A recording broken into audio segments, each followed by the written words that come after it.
कैसे हो मेरे दोस्तों। मैं हूं तुम्हारी सारा फ्रॉम मैनवा रिकैप समरी एक्सप्लेन्ड और इस सीरीज के सारे पार्ट्स देखने के लिए चैनल की प्लेलिस्ट चेक करना मत भूलना।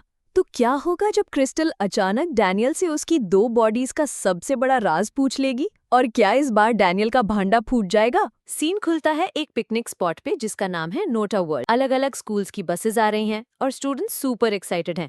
और इन्हीं के बीच एंट्री होती है हमारे hero the handsome Daniel park. अकेला खड़ा वो मन में सोचता है, वाओ, यहाँ तो लोगों का मेला लगा हुआ है, कितने स्कूल्स आए होंगे। ऑफ कोर्स जहाँ डैनियल हो वहाँ अटेंशन ना हो, ऐसा हो सकता है क्या। दूसरे स्कूल की लड़कियां उसे देखकर फिदा हो जाती हैं। एक कहती है OMG लुक एट हिम, दूसरी जो फोन में बिजी थी कहती है क्या हुआ। पहली लड़की बोलती है ही इज गॉर्जियस, मतलब हद से ज्यादा हैंडसम है। कौन से स्कूल का होगा ये। डैनियल बेचारा अपनी दुनिया में है, सोच रहा है इतने सारे स्कूल्स यहाँ पिकनिक पे आए हैं पर मेरा स्कूल कहाँ है। ये जगह नोटा वर्ल्ड लोगों के लिए सपनों और उम्मीदों की दुनिया जैसी है, a place full of fun and मस्त। और तभी डैनियल को याद आता है कि वो यहाँ पहले भी आ चुका है अपनी उस पुरानी बॉडी में। फ्लैशबैक में हम देखते हैं कि बेचारा मोटा डैनियल लाइन में लगा है और लोगन ली आके उसे धक्का देकर उसकी जगह ले लेता है और डैनियल डर के मारे कुछ कह भी नहीं पाता। Back to the present, Daniel सोचता है वो टाइम कितना मुश्किल था, मैं बिल्कुल अकेला था बट नॉट एनी मोर, अब मेरे पास दोस्त हैं। और तभी आवाज आती है डैनियल, ये है जैक, मीरा, जोई और जे। जैक अपने फुल ऑन स्टाइल में चिल्लाता है और जल्दी कर, लाइन लंबी हो रही है वरना मैं तुझे जान से मार दूंगा। गर्ल्स फ्रॉम अदर स्कूल्स उन्हें देखते रहती हैं। जैक फिर मीरा से पूछता है ये तुमने सर पे क्या पहना है। मीरा कहती है जैक तुम भी पहनो, बहुत क्यूट लगोगे। जैक इंस्टेंटली मेल्ट, सच में ट्राई करूं क्या। जोई भी डैनियल से पूछती है डैनियल देखो मैं क्यूट लग रही हूँ ना। उनकी मस्ती चल रही होती है। ये लोग फैशन डिपार्टमेंट के सेकंड ईयर्स हैं और इतने कूल लग रहे हैं कि दूसरे स्कूल के स्टूडेंट्स कंफ्यूज हो जाते हैं, ये लोग स्टूडेंट्स हैं या मॉडल्स। लेकिन इनकी हंसी मजाक के आगे जीहो अकेला खड़ा सब देख रहा होता है, फीलिंग टोटली लेफ्ट आउट। उसको बहुत बुरा लग रहा होता है कि कोई इस पर ध्यान ही नहीं दे रहा। बट देन हमारा हीरो डैनियल पीछे मुड़ता है और जीहो को कहता है जीहो चलो तुम भी हमारे साथ। ये देखकर जोई और मीरा मन में सोचती हैं डैनियल सच में कितना अच्छा इंसान है। जीहो का उदास चेहरा एकदम से खिल जाता है। बट वेट, ड्रामे में एक और कैरेक्टर है, लोगन ली, जो थोड़ी दूर खड़ा सब देख रहा होता है। उसकी नजर जोई पर है और डैनियल को उसके साथ देखकर उसके अंदर का गुस्सा उबल पड़ता है। ही थिंक्स मैं इसे जान से मार दूंगा। डैनियल जीहो से पूछता है ड्यूक कहाँ है। जीहो बताता है वो एक रैप बैटल ऑडिशन के लिए गया है। सब लोग टिकट्स लेकर मेन एरिया में एंटर करते हैं एंड OMG जगह इतनी सुंदर है जैसे कोई डिज्नीलैंड।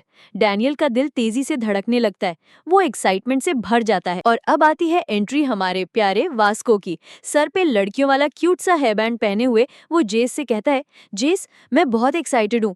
जेस जिसने भी वैसा ही बैंड पहना है रिप्लाई करता है हाँ वास्को मैं भी। वास्को फुल जोश में कहता है हाई स्कूल शुरू होने के बाद पहली बार मैंने स्कूल यूनिफॉर्म पहनी है, मेरी बहुत सारी फोटोज खींचो। लेकिन एक सेकंड, वास्को ने सर्दियों की यूनिफॉर्म पहनी है और अभी गर्मियां चल रही हैं, ये बंदा अलग ही नशे में रहता है। तभी आर्किटेक्चर डिपार्टमेंट का एक लड़का आता है और वास्को को एक लात मारता है। ही येल्स शर्म आनी चाहिए तुझे।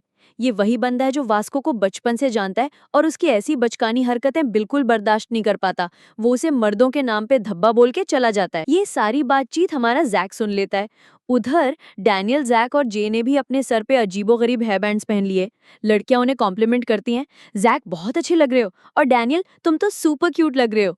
डैनियल मन में सोचता है एक टाइम था जब मैं लोगन ली का पिकाचू हुआ करता था और आज देखो मैं यहाँ अपने दोस्तों के साथ एंजॉय कर रहा हूँ। Next stop the disco ride. जोई डैनियल को उस पर चलने के लिए कहती है। राइड शुरू होते ही सब इधर उधर गिरने लगते हैं। जोई इसका फायदा उठाना चाहती है। वो सोचती है यही मौका है, मैं जानबूझ के डैनियल के ऊपर गिरूंगी। वो गिरने का नाटक करती है but just as she is about to fall into Daniel's arms, हमारा साइलेंट प्रोटेक्टर जे उसे पकड़ लेता है। जोई इज सो अनॉयड, इन्होंने मुझे क्यों पकड़ लिया। वो बार बार ट्राई करती है लेकिन हर बार जे उसे बचा लेता है। पुअर जोई। इसी झूले पर वास्को और जेस भी बैठे हैं और उन्हें कोई फर्क नहीं पड़ रहा। बट अंदर ही अंदर वास्को की हालत खराब हो रही है। वाई? उसको मोशन सिकनेस है। अब जरा एंगल चेंज करते हैं। राइड पर बैठे दूसरे स्कूल के लड़के मीरा और जोई को देखकर लाइन मार रहे हैं। यार वहाँ देखो कितनी हॉट है दोनों। और उनके स्कूल की लड़कियां हमारे डैनियल और जे को देखकर पिघल रही हैं। हमारे स्कूल में इनके जैसा एक भी हैंडसम लड़का नहीं है। तभी उनके पीछे से एक लड़की आती है। She is stunning. उसका नाम है यूई। वो डैनियल को देखती है और उसकी आंखें वहीं अटक जाती हैं। शी थिंक्स ये बंदा कौन से स्कूल से है, ही इज अमेजिंग। अब आती है यूई के स्कूल की गैंग। उनका लीडर है एक मस्कुलर लड़का स्योंगन। वो बहुत कॉन्फिडेंटली अपने दोस्तों से कहता है देखना, यहाँ के लड़के बहुत सॉफ्ट लग रहे हैं। स्योंगन मन ही मन सोच रहा है, यूई आज मैं कैसा लग रहा हूँ, ये कपड़े मैंने स्पेशली आज के लिए खरीदे हैं। पता है, उसने पूरे $427 के कपड़े पहने सिर्फ यूई को इम्प्रेस करने के लिए। He is actually a farmer जिसने बड़ी मेहनत से ये पैसे जोड़े हैं। उसका एक दोस्त उसे रोस्टेड पोटेटोज ऑफर करता है। स्योंगन गुस्से में उसके मुंह पर एक मुक्का मारता है। पागल है क्या, यहाँ के भी आलू खाएंगे, हमारा मजाक बन जाएगा। ही थिंक्स आज मैं बहुत अच्छा लग रहा हूँ, आज मेरा दिन है। उसको लगता है यूई उसी को देख रही है, बट नो, यूई तो डैनियल को देख रही है और मन में स्योंगन को बोल रही है, आगे से हट आलू कहीं के। और तभी द क्लाइमैक्स, वास्को झूले से उतरता है, उसकी मोशन सिकनेस पीक पर होती है, वो सीधा जाकर पॉप कर देता है ऑल ओवर स्योंगन्स brand new super expensive $427 outfit. Splash. Vasco बेचारा माफी मांगता है, आई एम सो सॉरी, मेरी तबीयत ठीक नहीं है। लेकिन स्योंगन का तो दिमाग ही खराब हो जाता है, उसके महंगे कपड़े बर्बाद हो गए, वो भी सब लड़कियों के सामने। He glares at Vasco and says, तुमने मेरे वंडर आर्मर को गंदा कर दिया, तुम मुझसे लड़ना चाहते हो तो आ जाओ। एंड बूम, चैप्टर यहीं पे खत्म होता है। What will happen next? We'll have to wait and see. तो guys, get ready for some serious drama. Chapter की शुरुआत में ही हम देखते हैं ये नया बंदा शिनयोंग, जो बाय द वे एक किसान है। एक हाथ पॉकेट में डाले फुल लैटिट्यूड में, दूसरे हाथ से हमारे वास्को की चेस्ट पर हल्के हल्के मुक्के मार रहा है। ये पंचेस उतने सीरियस नहीं है, more like a warning, you know. शिनयोंग एकदम स्टाइल में वास्को से कहता है, चल पैसे निकाल, मेरे कपड़े खराब कर दिए, पता भी है कितने के थे। हमारा बेचारा वास्को ये प्यार भरे पंचेस खाते हुए कहता है, मुझे माफ कर दो, मैं बहुत शर्मिंदा हूँ, मैं पूरी कोशिश करूंगा तुम्हारे पैसे लौटाने की। तभी शिनयोंग का एक दोस्त बोलता है, अरे शिनयोंग आराम से, एक ढंग का मुक्का पड़ा ना तो ये यही निपट जाएगा। साथ में खड़ा एक टकला दोस्त ऐड करता है, भाई 37 डिग्री टेम्परेचर में इसने सर्दियों के कपड़े पहने हैं, नाजुक लगता है ये काफी। शिनयोंग फिर से वास्को को पोक करते हुए कहता है, ओए जोकर, जो नुकसान किया है उसके पैसे भर, चल निकाल 10,000। वास्को बेचारा हैरान हो जाता है, क्या 10,000? मैंने सोचा था उससे तो काफी महंगे हैं तुम्हारे कपड़े। इतने में शिनयोंग का दोस्त वास्को की जेबें चेक करके बोलता है, अरे इसकी जेब तो सच में खाली है। शिनयोंग, मैं तो कहता हूँ ढंग से कुटाई कर इसकी। अब यहाँ आता है ट्विस्ट। शिनयोंग ये सब ड्रामेबाजी सौमी को इम्प्रेस करने के लिए कर रहा है, जो पास में ही खड़ी है। वो मन में सोच रहा है, देख रही हो ना सौमी, मैं जेहाई के किसी भी लड़के से बेहतर हूँ, तुम्हारे बॉयफ्रेंड का लेवल ही अलग है। लेकिन सोमी अपने मन में सोच रही है, यार ये एक और बेवकूफ कहाँ से मिल गया मुझे। सडनली एंट्री होती है हमारे हीरो जेस की। वो दूर से ये सब देखकर चिल्लाता है, अबे साले यहाँ चल क्या रहा है, वास्को कोई दिक्कत है क्या? वास्को जैसे ही जेस को देखता है, रोते हुए उसके गले लग जाता है और कहता है, जेस क्या तुम मुझे कुछ पैसे उधार दे सकते हो? और जेस एकदम बड़े भाई की तरह उसकी पीठ थपथपाकर उसे चुप कराता है। जेस कहता है, मैं तुम्हें हर जगह ढूंढ रहा था, बताओ कितने पैसे चाहिए?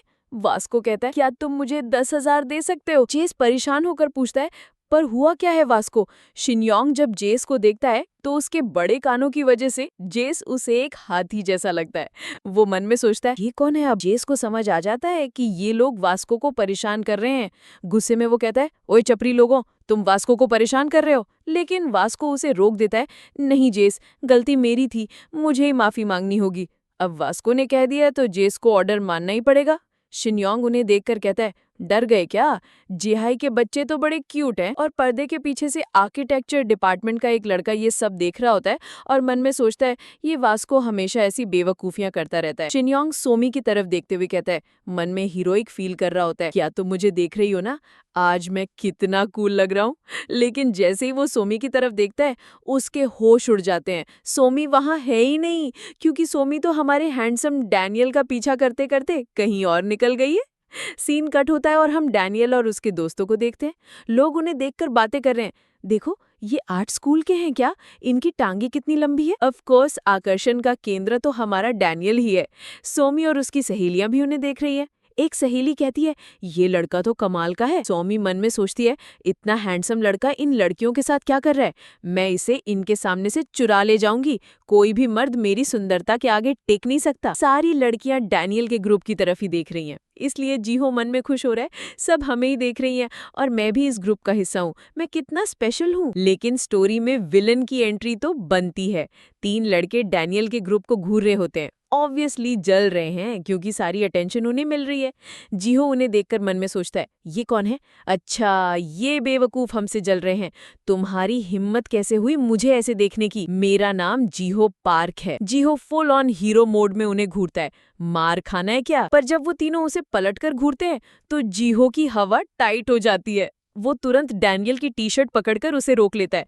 डैनियल और जैक जो बेखबर है पीछे मुड़कर पूछते हैं, क्या हुआ जीहो? जैसे ही उन दोनों की नजर उन लड़कों पर पड़ती है, उन तीनों की बोलती बंद हो जाती है और वो अपनी नजरें नीचे कर लेते हैं। जीहो फिर कॉन्फिडेंस से कहता है, नहीं कोई नहीं, मैंने सब कुछ खुद ही सॉल्व कर लिया। ओ भाई, इसका कॉन्फिडेंस तो देखो। मन में सोच रहा है, ये तो मामूली से ढक्कन थे, असली हीरो तो जैक और डैनियल हैं, पर क्रेडिट ये ले रहा है। तभी 3 लड़कियां आती हैं और एक डैनियल से कहती है, तुम डैनियल हो ना?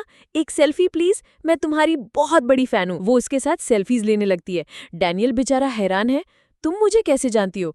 लड़कियां बताती हैं, हमने तुम्हें फेसबुक पर देखा था, तुम अभी भी पीटीजे में ट्रेनी हो क्या? डैनियल अब अपने दोस्तों के साथ खूब सारी फोटोज क्लिक कर रहा होता है, अलग अलग पोजेज में, और बहुत इंजॉय कर रहा है। वो सोचता है, फाइनली मेरे पास दोस्त हैं जिनके साथ मैं फोटो ले सकता हूँ। अपने दोस्तों के साथ रहना कितनी अच्छी फीलिंग है। वो सब एक ग्रुप फोटो भी लेते हैं, पर बेचारे जीहो को कोई याद ही नहीं करता। आगे उन्हें एक स्ट्रेंथ टेस्टर मशीन दिखती है। हानी कहती है, चलो ये गेम ट्राई करते हैं। मीरा बताती है, जीतने पर प्राइज में एक डॉल मिलती है। जैक तुरंत बोलता है, मीरा मैं तुम्हारे लिए एक डॉल जीतूंगा। वो जोर से हैमर मारता है और स्कोर आता है 85, जो उस दिन का हाईएस्ट रिकॉर्ड होता है। डैनियल भी इंप्रेस हो जाता है। जैक एक पिकाचू वाली डॉल जीतकर मीरा को देता है, जिसे देखकर हानी और जॉय अंदर ही अंदर जल जाती है। मीरा थैंक यू जैक कहती है और इतने में ही जैक फूलकर कुप्पा हो जाता है। पर रुको, पिक्चर अभी बाकी है। पास में ही बैठे शिन्योंग और उसके दोस्त ये सब देख रहे होते हैं। शिन्योंग अचानक जैक के हाथ से हैमर छीन लेता है और कहता है, ला मुझे दे, मैं दिखाता हूँ इसे कैसे खेलते हैं। सोमी की तरफ देखते हुए वो मन में सोचता है, सोमी अब तुम देखो मेरी असली ताकत। क्योंकि वो बचपन से खेती बाड़ी कर गए, उसकी पावर जबरदस्त है।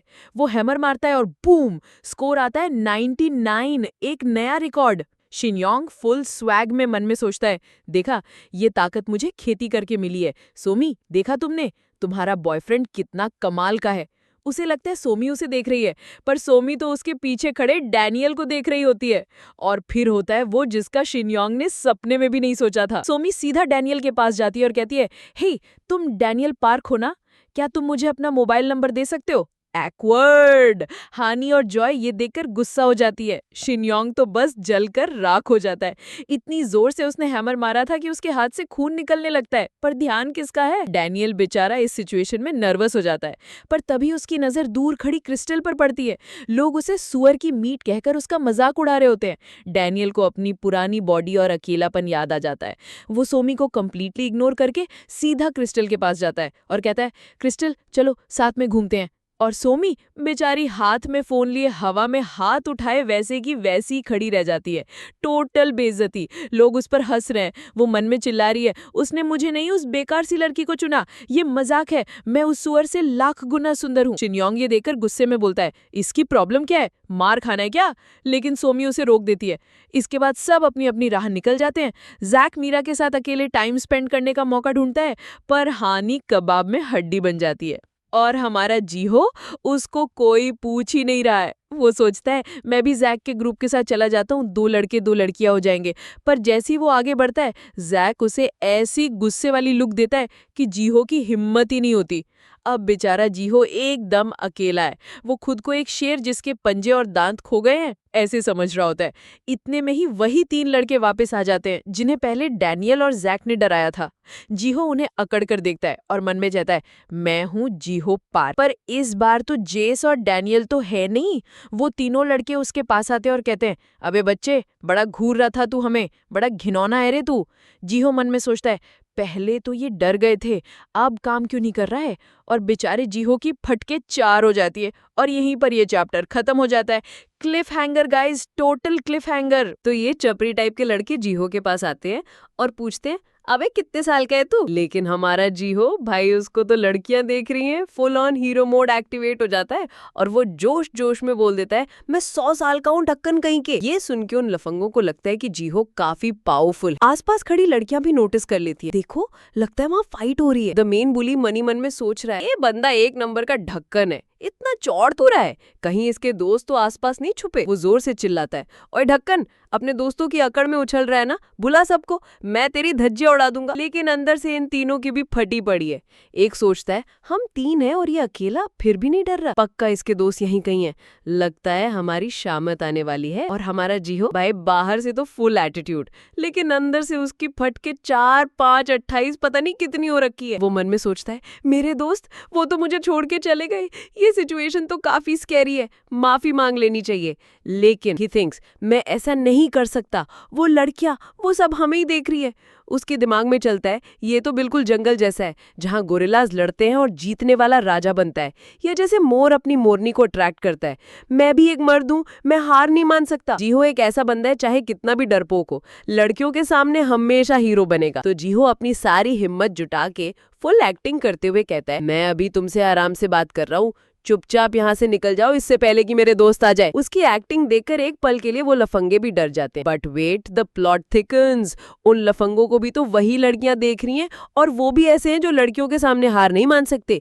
तो उनमें से एक हिम्मत करके बोलता है बस बहुत हुआ, आज देखते तुझमें कितना दम है। जीहो मन में कहता है शिट, इनको भी पता है कि लड़कियां देख रही हैं, अब तो कोई पीछे नहीं हटेगा, मैं तो बुरी तरह पिटने वाला हूँ। वो एक लास्ट डिच एफर्ट में कहता है तो तुम्हें पता है मैं जिम में वर्कआउट करता हूँ। इस पे वो लफंगे हंसते हैं, वर्कआउट, ये वर्कआउट करता है। जियो को अब फुल ऑन फीलिंग आ जाती है कि वो फंस चुका है। वो डेस्परेशन में इधर उधर देखता है, कोई है, कोई मेरी हेल्प कर दो।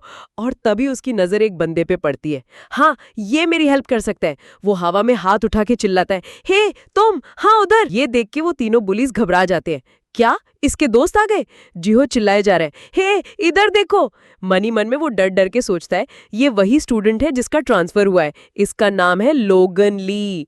तभी लोगन के साथ खड़ा बंदा उससे कहता है मास्टर, वो बंदा आपको आवाज दे रहा है, आप इस चपरी को जानते हो? जिहो की इमेजिनेशन में गोरिल्लाज की फाइट के बीच में अब एंट्री हो चुकी है किंग कॉन्ग की। वो मनी मन लोगन से प्लीड करता है, प्लीज बस एक बार मेरी हेल्प कर दो, मैंने तुम्हें सिगरेट दी थी ना, प्लीज। और हाँ, ऐसा सच में हुआ था, जिहो ने एक बार लोगन को सिगरेट दी, लेकिन लोगन को घंटा कुछ याद नहीं है। वो जिहो से पूछता है अभी अभी तूने मुझे आवाज मारी? जैसे ही लोगन वहां आता है और वो तीनों बुलीज उसकी चेस्ट पे बना टैटू देखते हैं, उनकी रूह कांप जाती है। भाई लोगन ऐसा लग रहा है जैसे कोई गैंगस्टर हो। जिहो बस मन में प्रे कर रहा है, प्लीज ऐसी एक्टिंग कर लो जैसे तुम मुझे जानते हो। लोगन उन सबको ऐसे देखता है जैसे वो भेड़ बकरियां हो और वो उनका शिकार करने वाला भेड़िया हो, लेकिन आज उसका शिकार करने का मूड नहीं है। वो कहता है तुम सारे के सारे यहाँ से दफा हो जाओ। और जिहो वो खुश होके कहता है हाँ हाँ ठीक है, हम जा रहे हैं। मनी मन में इसने मेरी मदद की, ये बंदा कितना अच्छा है। वो तीनों बुलीज भी कहते हैं चल ठीक है, हम जा रहे हैं। सीन शिफ्ट होता है और हम देखते हैं जे और उसकी बहन जॉय को। लोग जे के शूज देख के फिदा हो रहे हैं, ओ माय गॉड, वो तो वेलेंसिया ग्रेस शूज हैं, और उसके साथ जो लड़की है उसने भी कितने महंगे ब्रांड के कपड़े पहने हैं, क्या ये कपल है? और हमारी जॉय तो फुल ऐसी एक्टिंग कर रही है जैसे वो सच में जे की गर्लफ्रेंड हो। वो जे से कहती है हनी क्यों ना हम यहाँ थोड़ा रुक जाए। जे बस ना में सर हिला देता है। जॉय कहती है ठीक है, मैं जा रही हूँ, तुम अकेले घूम लोगे? जे फिर से हाँ में सर हिला देता है। जे अकेले एक कोने में बैठ के अपने मोबाइल का बैक कवर देखता है जिस पर उसकी और डैनियल की फोटो लगी है, और उस फोटो में हमारा जे स्माइल कर रहा है। तभी उसकी नजर एक राइड पे पड़ती है जिसका नाम है ड्रॉप टावर। उसके दिमाग में ख्याली पुलाव पकने लगते हैं, अगर मैं इस पे झूलूंगा तो डैनियल कितना इम्प्रेस हो जाएगा। वो कहेगा वाओ जे, तुम सच में कमाल हो, तुम ड्रॉप टावर के झूले, यू आर सो कूल। तो बस डैनियल को इम्प्रेस करने के लिए हमारा जे उस झूले पे बैठ जाता है। वो डैनियल के लिए आसमान में राइड के ऊपर सेल्फीज भी क्लिक करता है, लेकिन तभी अचानक से झूला स्टार्ट हो जाता है। एक झटके से राइड नीचे जाती है, सब लोग चिल्ला रहे हैं मॉम हम गिर रहे हैं, और इसी झटके में हमारे जे के हाथ से उसका मोबाइल और वॉलेट दोनों गिर जाते हैं। और वो वॉलेट भी बहुत जरूरी था क्योंकि उसमें भी डैनियल के साथ उसकी एक यादगार फोटो थी। राइड से नीचे आने के बाद बेचारा जे घास और पेड़ पौधों के बीच में अपना फोन और वॉलेट ढूंढने लगता है। इस चक्कर में उसके कपड़े और हाथ पैर सब गंदे हो जाते हैं। तभी वहां से एक बच्चा अपनी माँ के साथ जा रहा होता है। वो कहता है मम्मी देखो क्या वो एक भिखारी है। उसकी माँ कहती है अगर तुम भी पढ़ाई नहीं करोगे तो तुम्हारा भी यही हाल होगा। बेचारा जे इतना अमीर होके भिखारी वाली बेइज्जती सह रहा है, उसको मोबाइल या पैसों की चिंता नहीं, बस डैनियल के साथ वाली फोटो की फिक्र है। तभी वहां से यूई और उसकी गैंग आलू खाते हुए गुजरती है और जे को देख लेती है। उनका एक बंदा कहता है देखो उस बंदे को, कितना गरीब है। यूई कहता है मुझे लगा था यहाँ के भिखारी अपने बाल भी कलर करवाते हैं, तुम लोग इसको कुछ आलू दे दो बेचारा। इन बेवकूफों को क्या ही पता है कि जे चाहे तो ये पूरा पार्क खरीद सकता है। तभी वहां पे वास्को भी होता है और मन में सोचता है, लगता है ये बंदा भी उसी स्कूल से है जहां से वो पहले वाला पागल था। वो स्कूल तो चूहों और लूजर से भरा पड़ा है। और तभी अचानक से एंट्री होती है हमारे डैनियल की, जो छोटी वाली क्रिस्टल के साथ जा रहा होता है। सारी लड़कियां डैनियल को देख के फिदा हो जाती है। वाह, उसकी बॉडी देखो, कितना कमाल के, पर ऐसी लड़की के साथ क्यों घूम रहा है? लोग आपस में बात कर रहे हैं और शियोन डैनियल को देख के मन में सोचती है, ये अभी भी इस सुअर के साथ घूम रहा है। डैनियल बेचारा इतना नर्वस है कि उसे पता ही नहीं चलता कि वो एक लाइन में खड़ा है। और ये लाइन है एक हॉट एयर बलून राइड की, जिसमें सिर्फ 2 लोग ही बैठ सकते हैं।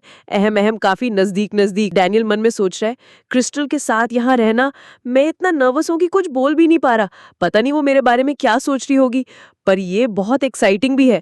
मैं उस लड़की के साथ टाइम स्पेंड कर रहा हूँ जिसे मैं लाइक करता हूँ। जैसे ही वो हवा में उड़ते हैं, डैनियल नीचे देख के कहता है, क्रिस्टल नीचे देखो, ये सब कितना सुंदर है, जैसे कोई मूवी चल रही हो।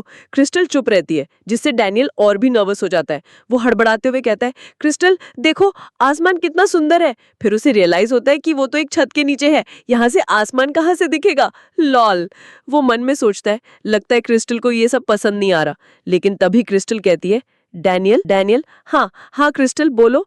और फिर Crystal drops the biggest bomb of the century, Daniel तुम्हारे पास 2 बॉडीज है ना? बूम। और ऐसे क्लिफ हैंगर के साथ ये चैप्टर यहीं खत्म हो जाता है। Can you believe it? अब आगे क्या होगा? क्रिस्टल ने बम फोड़ दिया। एकदम स्ट्रेट फेस से पूछती है, डैनियल तुम्हारे पास 2 बॉडीज है ना? भाई डैनियल का तो सिस्टम ही हैंग हो गया। उसके दिमाग में 404 एरर आ गया। सोच रहा है, इसको कैसे पता? मजाक कर रही है या सच में जानती है? अब मैं क्या बोलूं, कहीं ये सीरियस तो नहीं है? फिर उसके दिमाग की बत्ती जली। अरे हाँ, क्रिस्टल की बहन डीजी के बहुत क्लोज है और डीजी को मेरे बारे में जरूर कुछ पता है। कहीं डीजी नहीं तो क्रिस्टल को नहीं बताया? डैनियल ने डिसाइड किया कि भाई अभी के लिए क्लूलेस मोड ऑन। भले ही उसे क्रिस्टल पर ट्रस्ट है, बट इतना बड़ा सीक्रेट ऐसे ही थोड़ी ना रिवील कर देगा। तो वो एकदम भोले बच्चे की एक्टिंग करते हुए कहता है, हाँ 2 बॉडीज? क्रिस्टल तुम क्या कह रही हो? मैं समझा नहीं। अब क्रिस्टल भी सोच में पड़ गई। कहीं मैं गलत तो नहीं सोच रही? शायद मुझे ये नहीं पूछना चाहिए था, लेकिन ये बिहेव बहुत अजीब कर रहा है। और सच में डैनियल अजीब ही बिहेव कर रहा था। क्या 2 बॉडीज? हाँ, नहीं तो ऐसा कुछ भी नहीं है। क्रिस्टल सोचती है, मेरे डैड ने मुझे इस पे नजर रखने को कहा है, कहीं इसके पास भी मेरी ही तरह 2 बॉडीज तो नहीं? मुझे एक बार और पूछना चाहिए। वो फिर से चिल्ला के कहती है, डैनियल पार्क मैं तुमसे पूछ रही हूँ। लेकिन अचानक से पॉप, बलून राइड खत्म। जैसे ही दरवाजे खुले, डैनियल को मौका मिल गया टॉपिक चेंज करने का। अरे क्रिस्टल, गर्मी बहुत है, तुम्हें प्यास लग रही है क्या? पर क्रिस्टल भी ऐसी कहा मानने वाली थी। वो फिर से चिल्ला के पूछने वाली थी, डैनियल पार्क मैं तुमसे, कि तभी एंट्री होती है हमारे छपरी of the year award winner सियोनोंग की। ओए छपरी, लो कर लो बात। पूरा मोमेंट खराब कर दिया। और सियोनोंग अकेला नहीं आया था, पूरी बारात लेके आया था। उसके दोस्त सोमी और सोमी की सहेलियां। बेसिकली सियोनोंग यहाँ हीरो बनने आया था सोमी के सामने, क्योंकि पिछली बार डैनियल ने सोमी को घास नहीं डाली थी ना। सियोनोंग फुल ऑन एटीट्यूड में कहता है, ओए हमें भूला तो नहीं? इधर डैनियल अपने मन में सोच रहा है, यार ये लोग फिर से, अभी सही टाइम नहीं है। तभी सोमी की सहेलियां आपस में फुसफुसाना शुरू। ये लड़का और लड़की साथ में घूम रहे थे और सोमी के दिमाग में तो जहर ही घुल रहा था। तो इन दोनों ने साथ में बलून राइड लिए। इतना हैंडसम बंदा इस सुअर जैसी लड़की के साथ क्यों घूम रहा है? Ouch, that's harsh. क्रिस्टल भी सोमी को घूर रही थी और सोमी सोच रही थी, ये मुझे ऐसे क्यों घूर रही है, कितना बदसूरत है ये। इधर डैनियल अभी तक क्रिस्टल की 2 बॉडीज वाली बात पे अटका हुआ था, एकदम स्टैचू बन गया। और सियोनोंग आत्ममग्न होके सोच रहा है, हाँ देखो मेरी सोमी के साथ बदतमीजी करने वाला लड़का डर के मारे कैसे जम गया है। सोमी अब देखो असली मर्द कौन है। उसको क्या पता, बेचारे के दिमाग में अलग ही सर्वर क्रैश हुआ पड़ा है। फिर सियोनोंग ने सोमी को दिखाने के लिए डैनियल के चेस्ट पे हल्के हल्के मुक्के मारने शुरू कर दिए, जैसे वास्को के चश्मे पे मार रहा था। ओए छपरी, क्या तू मुझे इग्नोर कर रहा है? फिर एक्स्ट्रा शो ऑफ के लिए उसने साइड में पड़े एक बॉक्स पे दे मारा एक घसा। कबूम! बॉक्स तो टूट गया पर भाई का हाथ भी लाल हो गया। फिर फुल डायलॉग बाजी, डैनियल का गाल थपथपाते हुए, तुझे देखकर दया आ रही है इसलिए छोड़ रहा हूँ, मैं नहीं चाहता कि मेरे कपड़े तेरे खून से गंदे हो जाए। भाई ऑस्कर लेवल एक्टिंग। सियोनोंग ने पलट के देखा तो सोमी गायब। पता चला सोमी एंड गैंग ने क्रिस्टल को साइड में ले जाके उसकी क्लास लगाना शुरू कर दी थी। तुम हमें घूर क्यों रही थी? कितनी बदसूरत हो तुम, तुम्हें क्या लगता है वो लड़का तुम्हें बचा लेगा? क्रिस्टल बेचारी सोच रही है, यार इन लड़कियों की प्रॉब्लम क्या है, ये सब मेरे साथ ही क्यों हो रहा है, मैं तो बस डैनियल से बात करना चाहती थी। सोमी तो फुल मीन गर्ल मोड में थी, अगली बार मुझे घूरा ना तो मेरे हाथों से बहुत पिटेगी।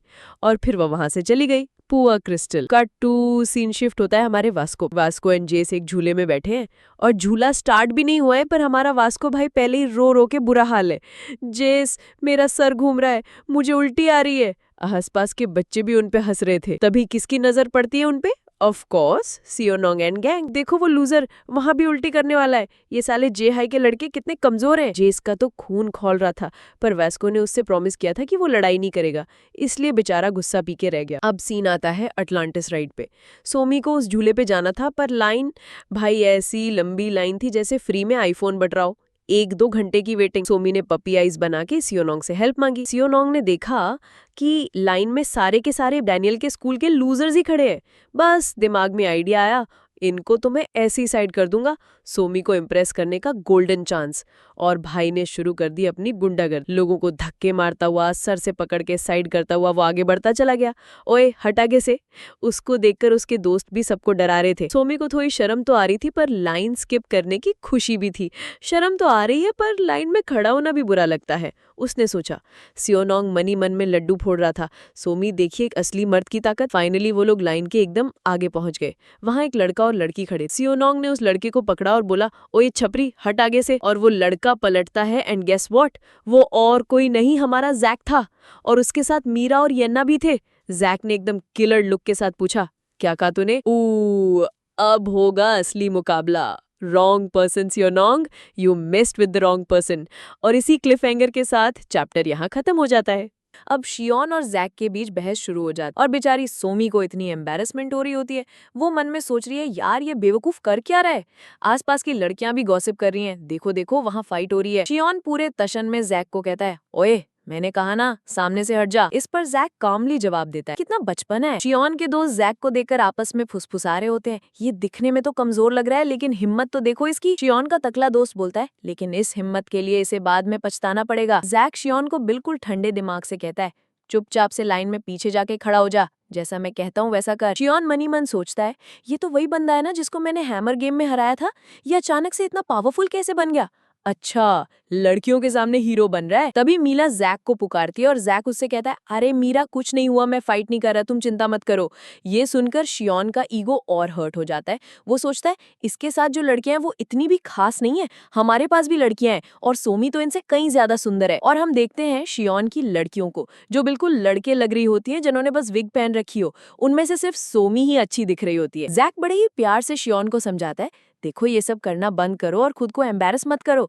तुम नहीं चाहोगे ना कि लोग तुम्हें बेवकूफ बोले। और जैसे ही जैक उसे बेवकूफ बोलता है, आसपास के लोग हंसने लगते हैं। शियोन को ये सुन के आग लग जाती है। वो गुस्से में सोचता है, सोमी के सामने इसने मुझे बेवकूफ बोला, मैं तो बस उसकी मदद करा था क्योंकि उसने कहा था कि उसके पैरों में दर्द हो रहा है। बेचारी सोमी जो ये सब देख रही होती है, मन में सोचती है, सो एम्बैरेसिंग। लेकिन शियोन तो अपनी ही दुनिया में। वो गुस्से में कहता है, जब तुम मुझे देख रही हो सोमी, तो मुझे कोई बेवकूफ बोले ये मैं बर्दाश्त नहीं कर सकता। और ये बोलकर वो जैक को एक मुक्का मारने के लिए आगे बढ़ता है। शियोन के दोस्त पीछे से चिल्लाते हैं, फाइनली शियोन द मॉन्स्टर अपना जलवा दिखाएगा।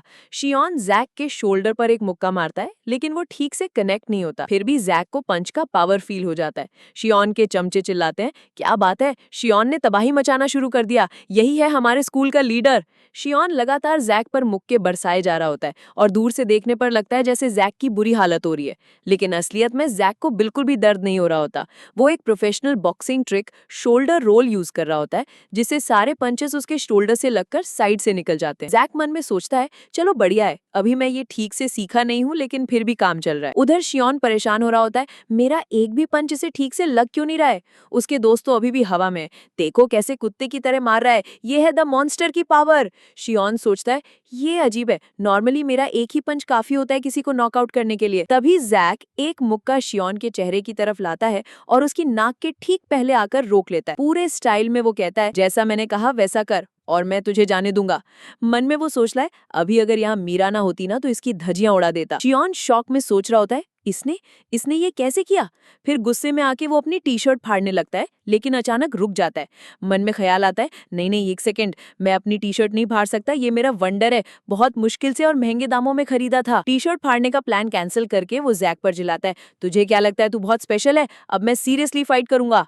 आसपास के लोग शियोन को देखकर बोलने लगते हैं ये बदतमीज लड़का कौन है, बीच में घुस आया और अब लड़ाई कर रहा है। ये सब सुनकर सोमी को इतनी शर्म आती है कि वो आगे बढ़कर शियोन के सर पे एक जोरदार थप्पड़ मारती है। बस भी करो, वो चिल्लाती है, मैं तुम्हारे पीछे इसलिए आई थी क्योंकि मेरे पैरों में दर्द हो रहा था और तुम मुझे यहाँ सबके सामने शर्मिंदा कर रहे हो। सोमी उसे वहां से खींचते हुए ले जाती है। जैक ये सीन देखकर सोचता है ऐसा लग रहा है जैसे ये किसी हारे हुए सौंड को खींचते हुए ले जा रही है। मीरा जैक की तारीफ करती है कि उसने फाइट नहीं की, और हनेउल ये देखकर मन में सोचती है ये जैक तो मीरा के सामने बिल्कुल कुत्ते की तरह पूंछ हिला रहा है। सीन शिफ्ट होता है। शियोन अपने दोस्तों के साथ बैठकर आलू खा रहा है और बड़ा चढ़ाकर बोल रहा है शेट, अगर वहां सोमी नहीं होती ना मैं उस बंदे की धज्जियां उड़ा देता, तुमने देखा नहीं मैं उसे कितनी बुरी तरह मार रहा था। उसके दोस्त भी हाँ में हाँ मिलाते हैं। तभी उनकी नजर वास्को पर पड़ती है जो बच्चों की एक ट्रेन के पीछे भाग रहा होता है, मुझे भी बैठना है। अचानक शियोन और उसके दोस्त देखते हैं कि एक बंदा उन्हें घूर रहा है। ये बंदा और कोई नहीं, वास्को की गैंग का एक मेंबर होता है। फिर देखते ही देखते वहां 8-10 बंदे और आ जाते हैं। ये सारे बर्न नकल्स के मेंबर्स होते हैं और वास्को को ढूंढ रहे होते हैं। जो बंदा शियोन के ग्रुप को घूर रहा था वो अपने दोस्त से कहता है वो रोस्टेड आलू मुझे सच में बहुत अच्छे लग रहे हैं। शियोन और उसके दोस्त इतने तगड़े बंदों को देखकर डर जाते हैं। जब वो वास्को का नाम सुनते हैं तो उन्हें लगता है ये सब किसी दूसरी कंट्री से आई हैं, क्योंकि वास्को वहां का नाम नहीं होता। शियोन डर के मारे मन में सोचता है चलो अच्छा है सोमी अभी यहाँ नहीं है, हमें अपनी नजरें नीची कर लेनी चाहिए, हम इनसे अभी फाइट नहीं कर सकते।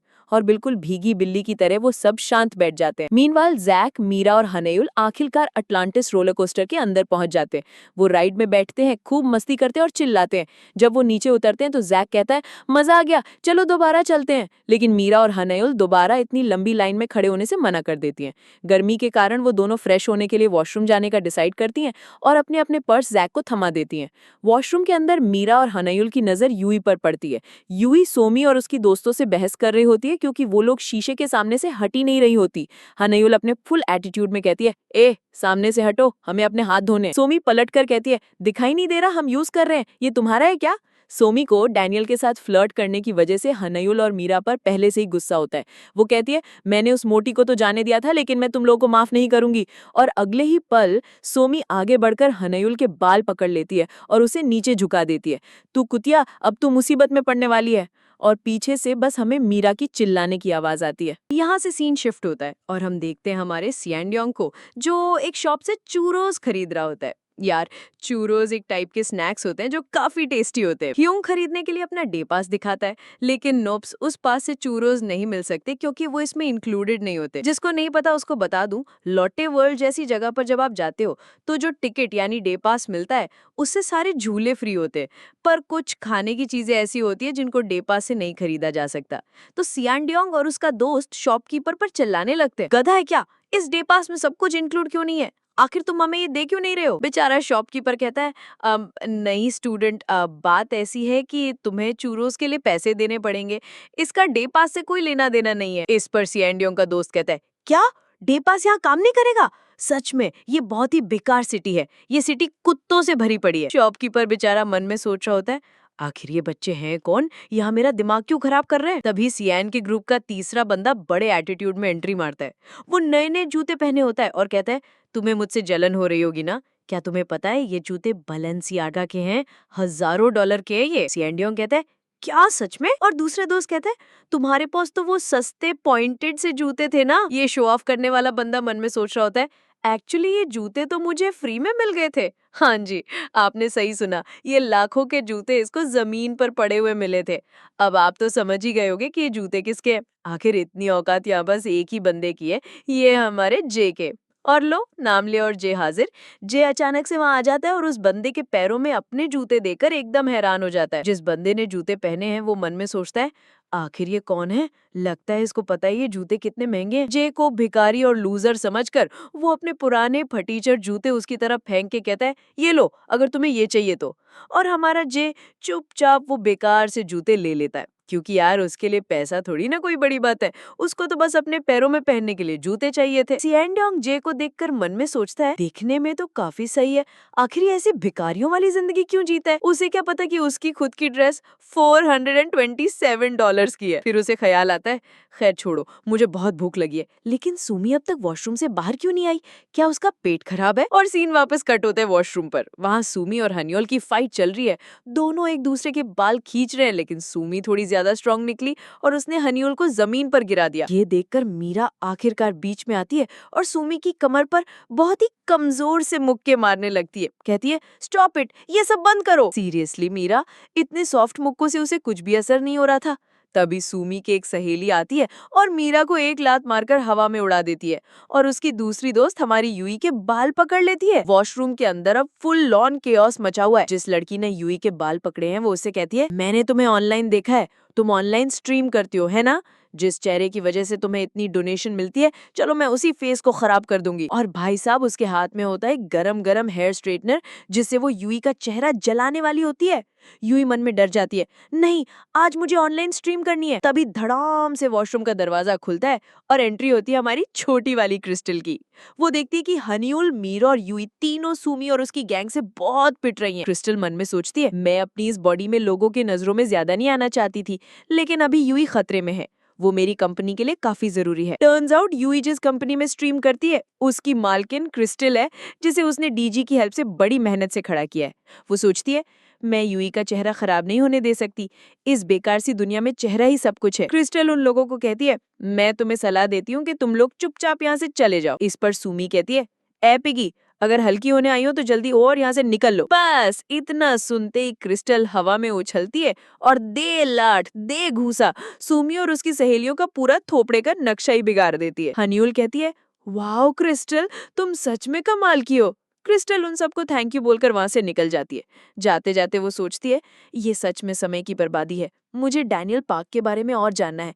शायद कोजी को कहना पड़ेगा, वो पैसों के लिए पागल है, लोहा गर्म है, हथौड़ा मारने का यही सही वक्त है। अब दूसरी तरफ सुमी और उसकी दोस्तें पिटी हुई हालत में वॉशरूम से बाहर आती है और उन्हें दिखता है हमारा सेक्सी सा भिखारी, यानी कि जे। एक लड़की कहती है, देखो ये तो वही सेक्सी सा भिखारी है। दूसरी कहती है, सऊल के भिखारी सच में काफी हैंडसम होते हैं। जब जे देखता है कि सुमी की नाक से खून बह रहा है क्रिस्टल की मेहरबानी से, तो वो अपना हैंकरचिफ निकालकर उसे देता है। क्यों? क्योंकि सुमी ने उसे खाने के लिए पटेटोज दिए थे। सुमी सोचती है, क्या ये भिखारी मुझे दे रहा है?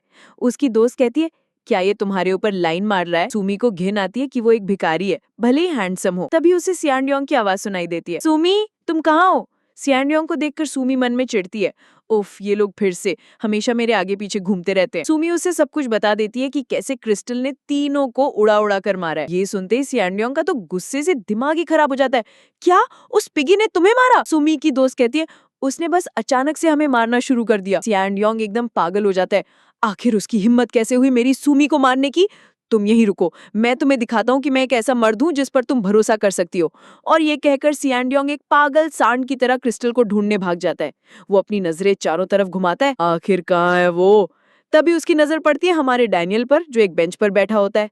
सियांडियोंग को याद आता है कि ये वही बंदा है जो उस मोटी के साथ था। वो डैनियल के सामने जाके कहता है, ढक्कन, आखिर वो लड़की कहाँ है? वो कुतिया जो पहले तेरे साथ घूम रही थी? डैनियल बेचारा तो अपनी दुनिया में खोया है, क्रिस्टल के बारे में सोच रहा है। क्या उसको पता है कि मेरे पास 2 बॉडीज हैं? मुझे उसे डायरेक्ट पूछना पड़ेगा। सियांडियोंग को गुस्सा आ जाता है, साले छपरी, मैं यहाँ इससे बात कर रहा हूँ और ये किसी और ख्यालों में खोया है। आज के दिन सब के सब मेरा अपमान कर रहे हैं, आखिर इसकी हिम्मत कैसे हुई? और ये कहते हुए सियांडियोंग एक मुक्का सीधा डैनियल की तरफ दे मारता है, अब साले छपरी मेरी तरफ देख। और जैसे ही वो पंच डैनियल को लगने वाला होता है, तभी ये चैप्टर यहीं पर खत्म हो जाता है। सियोनोंग का ईगो हर्ट हो गया भाई। उसने सोचा, इसको मैं बताता हूँ, और एक जोरदार मुक्का दे मारने के लिए आगे बढ़ा। ओए मेरी तरफ देख साले। लेकिन हमारा डैनियल अभी भी अपनी दुनिया में है। सोच रहा है क्रिस्टल ने ऐसा क्यों पूछा? मैंने मना तो कर दिया, पर मैं ये बात भूल ही नहीं पा रहा हूँ। सियोनोंग का पंच उसके चेहरे की तरफ बढ़ रहा था और वो चिल्ला रहा था, अबे छपरी, तुझे लगता है तू बहुत ताकतवर है? जैसे ही डैनियल ने फाइनली अपनी नजरें ऊपर उठाई, उसने देखा कि एक मुक्का फुल स्पीड से आ रहा है। पर कम ऑन गाइज, ये हमारा डैनियल है। उसने सियोनोंग जैसे, बल्कि इससे भी कई ज्यादा खतरनाक लोगों से फाइट की है, तो उसके लिए ये पंच अब पीस ऑफ केक था। वो मन में सोच रहा है, यार ये बंदा फालतू में मुझे क्यों परेशान कर रहा है। और बिना किसी खास एफर्ट के उसने बस अपना सर हल्का सा साइड में किया और वुश, सियोनोंग का पंच हवा में चला गया। भाई ने डॉज करने के लिए आलसी एफर्ट भी नहीं लगाया, वो अभी भी क्रिस्टल के बारे में सोच रहा था। ये देखकर सियोनोंग का तो दिमाग ही फट गया। ये मेरे पंच से बच गया, ये सारा छपरी। उसने गुस्से में आकर मुक्केबाजी की बारिश कर दी, एक के बाद एक नॉन स्टॉप पंचेस। पर नतीजा, एक भी पंच डैनियल को टच तक नहीं कर पाया। और Daniel still in his own world. उसको अभी फाइट से ज्यादा इंपॉर्टेंट क्रिस्टल की बात लग रही है। आफ्टर ऑल, जेस के अलावा अब तक किसी को उसकी 2 बॉडीज के बारे में पता नहीं चला है। और इस पूरे स्पेक्टिकल को दूर से कौन देख रहा था? हमारा जैक। वो मन में सोच रहा है, ये सियोनोंग फिर से डैनियल को परेशान कर रहा है। ये डैनियल ही मेरे लिए सबसे बड़ी प्रॉब्लम है। हमेशा ऐसा दिखाता है जैसे लड़ाई नहीं करता, लेकिन एंड में किसी ना किसी से लड़के हीरो बन जाता है। फिर वो डैनियल के मूव्स को देखकर थोड़ा इम्प्रेस भी होता है। देखो तो जरा कितनी आसानी से उसके मुक्केबाजों से बच रहा है। इसके पास सच में कमाल की एबिलिटी है।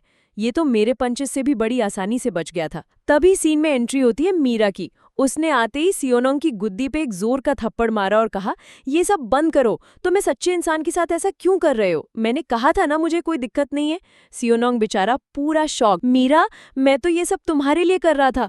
लेकिन मीरा ने उसे इग्नोर किया और डैनियल के चेस्ट पर हाथ रखकर उससे सियोनोंग की तरफ से माफी मांगी। बस इतना ही काफी था। सियोनोंग का दिल टूट गया और वो एक पागल सा सांड की तरह रोते हुए वहां से भाग गया। लेकिन दोस्तों, ट्विस्ट तो अभी बाकी है। डैनियल को इन सब चीजों से लिटरली कोई फर्क नहीं पड़ रहा था। वो अभी भी अपने सीक्रेट के बारे में सोच रहा था। मेरे पास 2 बॉडीज हैं, क्या ये सीक्रेट क्रिस्टल को पता है? ये खतरनाक हो सकता है। बेस्ट यही होगा कि मैं डायरेक्ट उससे पूछ लूं। और ये सोचकर बिना मीरा को एक लफ्ज कहे वो वहां से निकल गया क्रिस्टल को ढूंढने। Poor Meera just got ghosted. Scene shift होता है एक फेस्टिवल ग्राउंड पर, जहां एक बड़ा सा स्टेज लगा है क्रिस्टल टीवी का। भीड़ जमा है क्योंकि कोई बड़ा स्टार आने वाला है। स्टेज पर एमसी गैंग वैंग एक्साइटमेंट बना ला है। तभी स्टेज पर एंट्री होती है इन स्पिरिट की, एक आइडल ग्रुप। और गेस व्हाट, इस ग्रुप का लीडर है ओलिवर, डैनियल का पुराना दोस्त, जब वो पीटीजे में ट्रेनी था। सारी लड़कियां उन्हें देखकर पागल हो जाती है। एमसी उनसे पूछता है कि उनका एक मेंबर जंगसुन कहाँ है। ओलिवर बताता है कि एक छोटा सा एक्सीडेंट हो गया है, इसलिए वो नहीं आ पाया। वो कहता है, हम उसके बिना भी अच्छा परफॉर्म कर सकते हैं। लेकिन तभी पीछे से एक आवाज आती है, रुक जाओ, हमारे पास अभी भी एक ऑप्शन है। और जो बंदा स्टेज पर आता है उसे देखकर सबके होश उड़ जाते हैं। The one and only DG, the legend himself. Crowd, specially the girls, goes absolutely wild.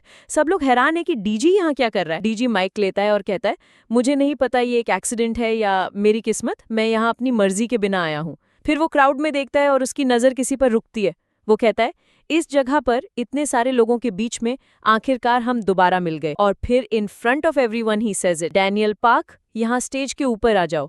Oliver Daniel को क्राउड में देखकर शॉक हो जाता है। पूरी भीड़ हैरान है कि ये बंदा कौन है। ये डीजी और इन स्पिरिट दोनों को जानता है।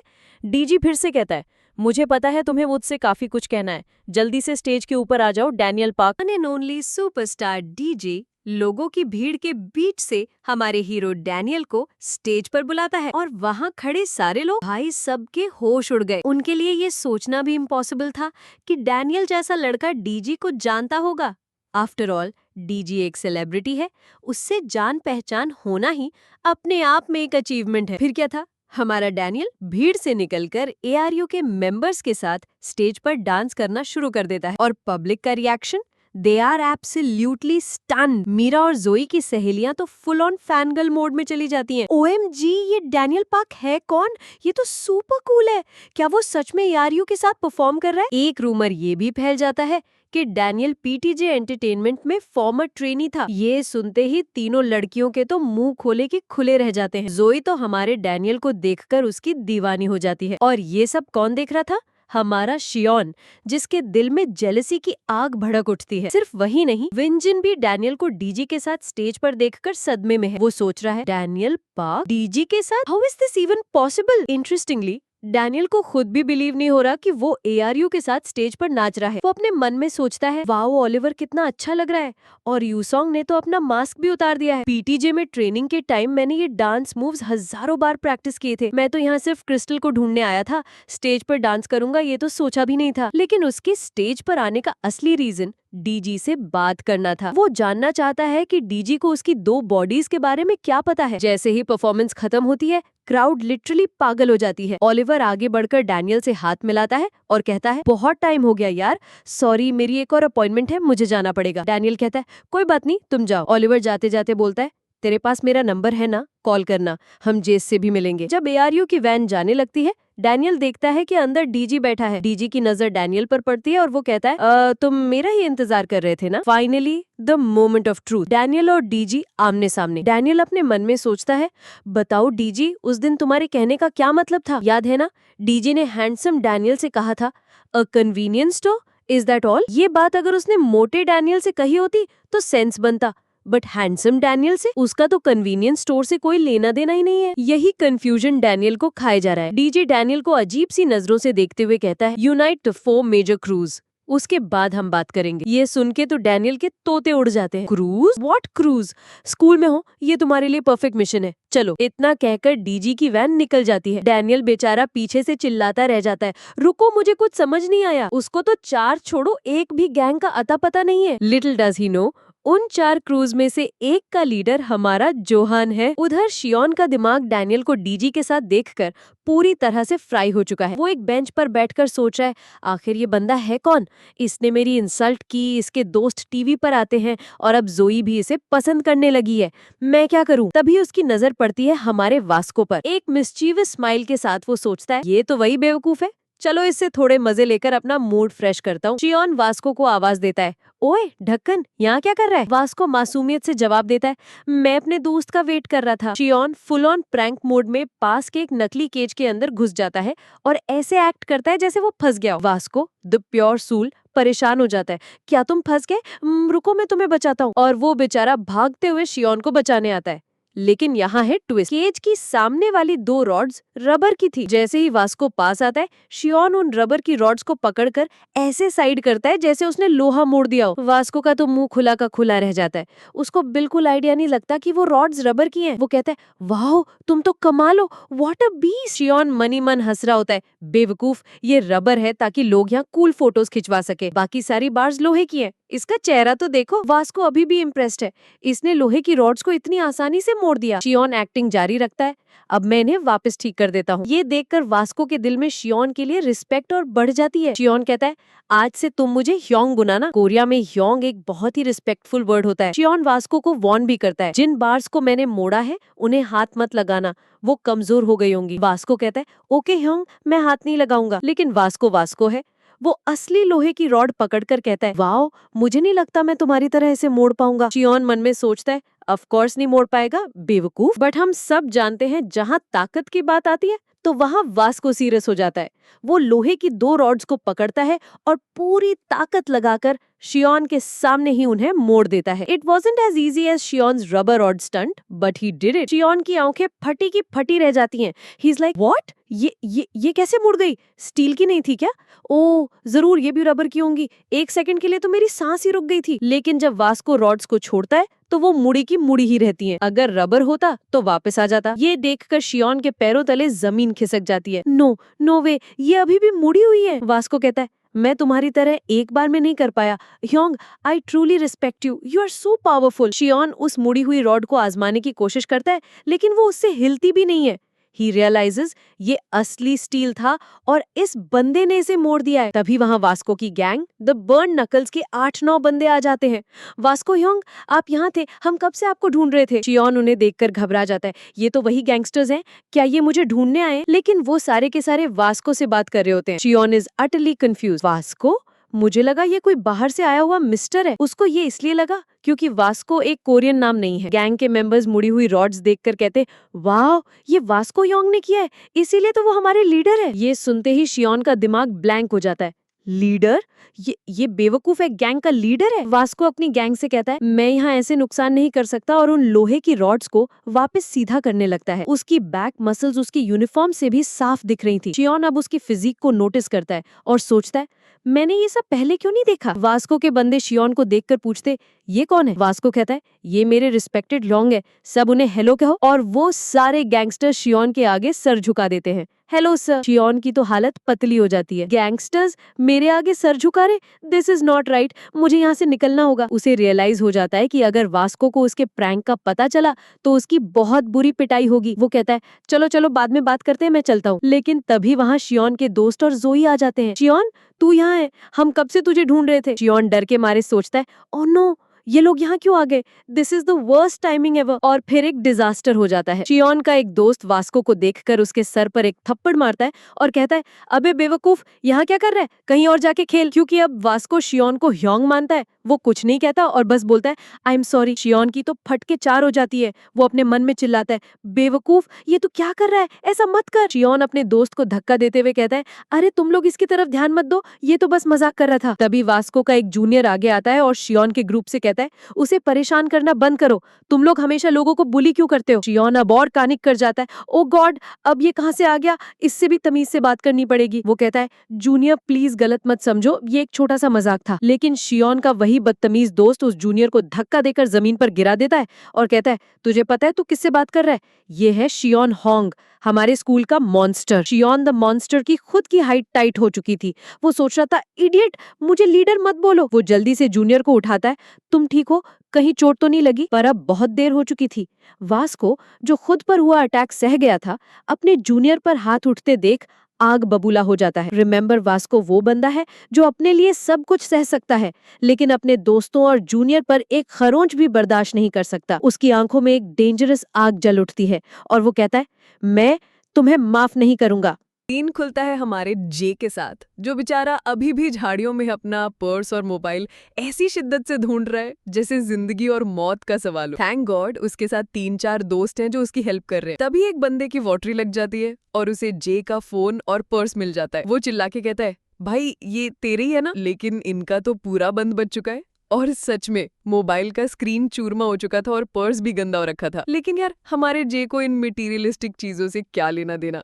उसकी आंखें तो बस एक चीज ढूंढ रही थी, डैनियल के साथ उसकी प्यारी सी फोटो।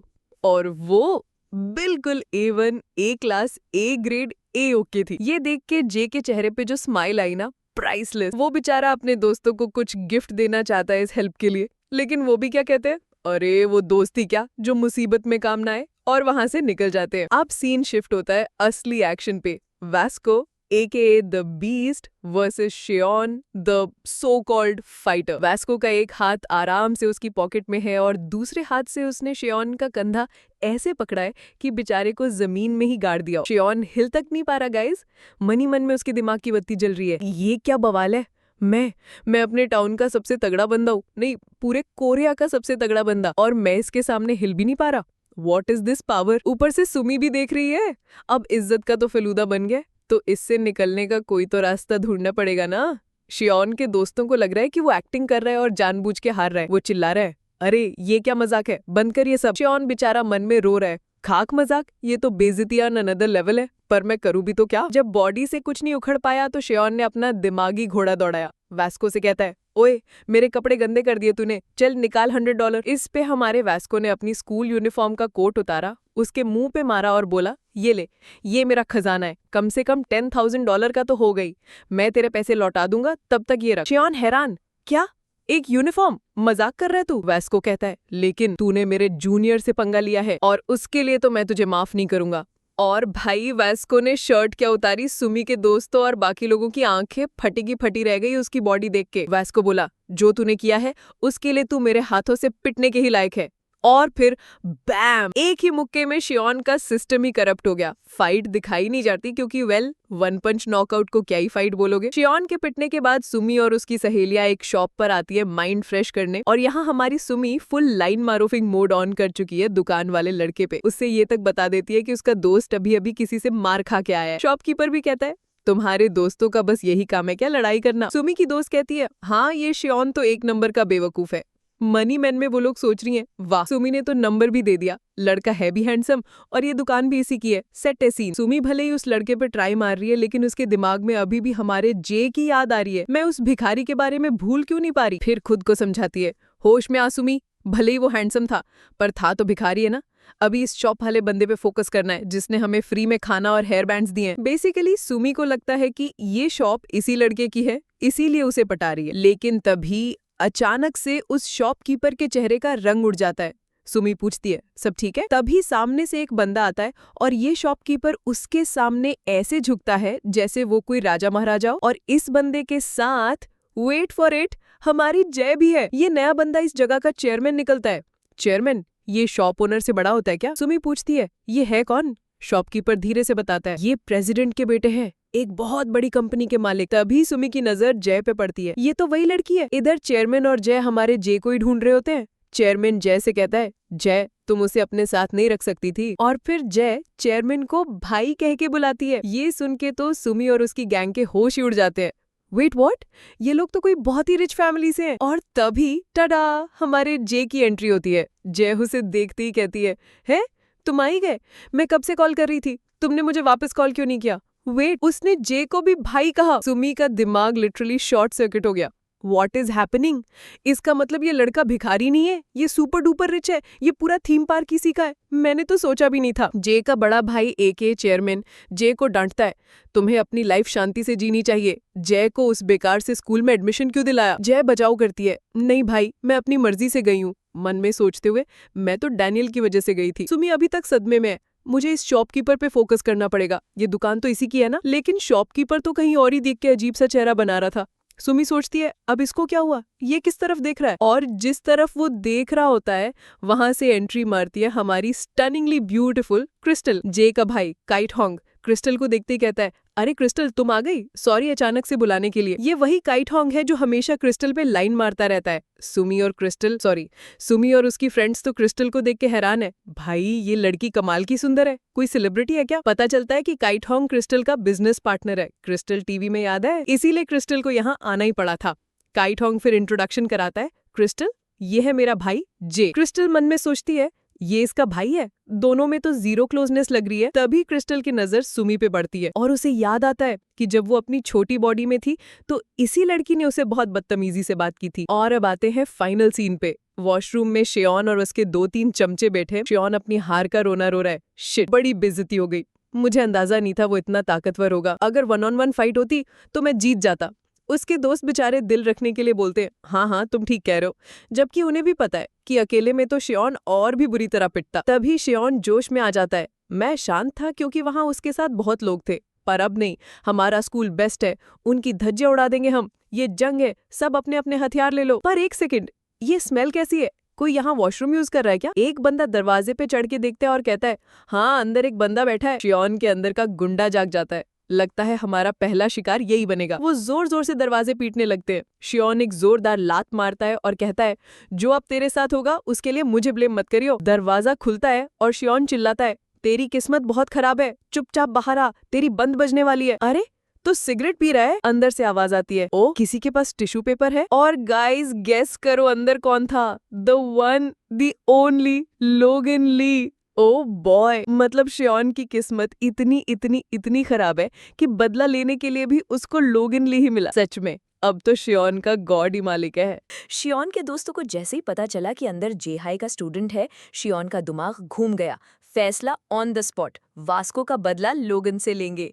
भाई ने एक किक मारी और दरवाजा तोड़ के अंदर। और सुनो, वही 3 चोमू जिनकी जीहो से बहस हुई थी वो भी वही थे। उन्होंने श्योन को भड़काया, बॉस ये वही है जिसने हमारी बेइज्जती की थी। श्योन का ईगो तो स्काई हाई पहुंच गया। क्या जेहाई के बच्चे ने तुम्हारी इंसल्ट की? ना, इन्हें इसकी कीमत चुकानी पड़ेगी। अब सीन देखो लोगन के पर्सपेक्टिव से। उसकी नजर में श्योन एक सैंड था और उसके सारे दोस्त भेड़ बकरियां। लोगन आराम से सोच रहा है, यार इतनी भीड़ क्यों है और ये सब मेरे मुंह के आगे क्यों खड़े हैं? उधर श्योन लोगन की बॉडी पर टैटूज देखकर थोड़ा तो घबराया। मन में सोच रहा है, लगता है बंदा स्ट्रांग है, पर अब मैं पीछे नहीं हट सकता। मेरे स्कूल के बच्चे देख रहे हैं। पीछे से उसके चमचे चिल्ला रहे हैं, श्योन दिखा दे इसको। श्योन भी फुल हीरो मोड में, ये हमारी जंग की पहली लड़ाई है, इसको हराकर अपने साथियों का कॉन्फिडेंस बढ़ाना होगा। माना इसकी बॉडी पे टैटू है, पर एक तो मेरी बॉडी पे भी है, और वैसे भी जो बंदा अभी हल्का हो रहा है, ऐसी पोजीशन में ये मुझे क्या ही हराएगा। अंदर से तो ये डरपोक मुझसे डरा हुआ है। और इधर हमारा लोगन ऐसी कूल वाइब में पूछता है, अरे किसी के पास टिश्यू पेपर है क्या? लेकिन शियोन को तो जोश चढ़ा था। उसने एक फ्लाइंग किक मारी बट लोगन ने इतनी स्मूथली उसकी टांग पकड़ ली जैसे कोई मच्छर पकड़ रहा हो। लोगन बोला, ये तो बचपना था ब्रो। और अगले ही पल लोगन ने अपनी टांगों से शियोन को लपेट कर जमीन पर पटक दिया। मैंने तुझे टिश्यू पेपर लाने को कहा था, ये क्या कर रहा है तू? सारे दोस्त हैरान। व्हाट? हल्का होते होते इसने शियोन को गिरा दिया। अब लोगन को आ गया गुस्सा। उसने शियोन के बाल पकड़े और एक वाइल्ड कहानी सुनाई। पता है, मेरे पास एक पिकाचू हुआ करता था। एक दिन टिश्यू नहीं था तो मैंने अपना पिछवाड़ा उसी पिकाचू से साफ कर लिया था, बिल्कुल ऐसे, और शियोन के कपड़ों से खुद को साफ करने लगा। शियोन के दोस्त अटैक करके उस पर टूट पड़े बट लोगों ने कुछ ही मिनट्स में सबको धूल चटा दी, लिटरली धज्जियां उड़ा दी। अब भी इन अ वेरी अनकंफर्टेबल सिचुएशन लोगों को अभी भी टिश्यू चाहिए था। उसकी नजर शियोन की टी शर्ट पर पड़ी। ये कपड़ा अच्छा लग रहा है, और झट से उसकी टी शर्ट उतार ली। शियोन बेचारा अंदर ही अंदर चिल्ला रहा है, नहीं ये मेरा वंडर आर्मर है। पर लोगन ने घंटा नहीं सुना और अपना काम कर लिया। You know what I mean. थोड़ी देर बाद का सीन, हमारा शियोन शर्टलेस एक बेंच पर बैठा अफसोस मना रहा है। मेरी टी शर्ट, मैं उसे धो सकता हूँ है ना?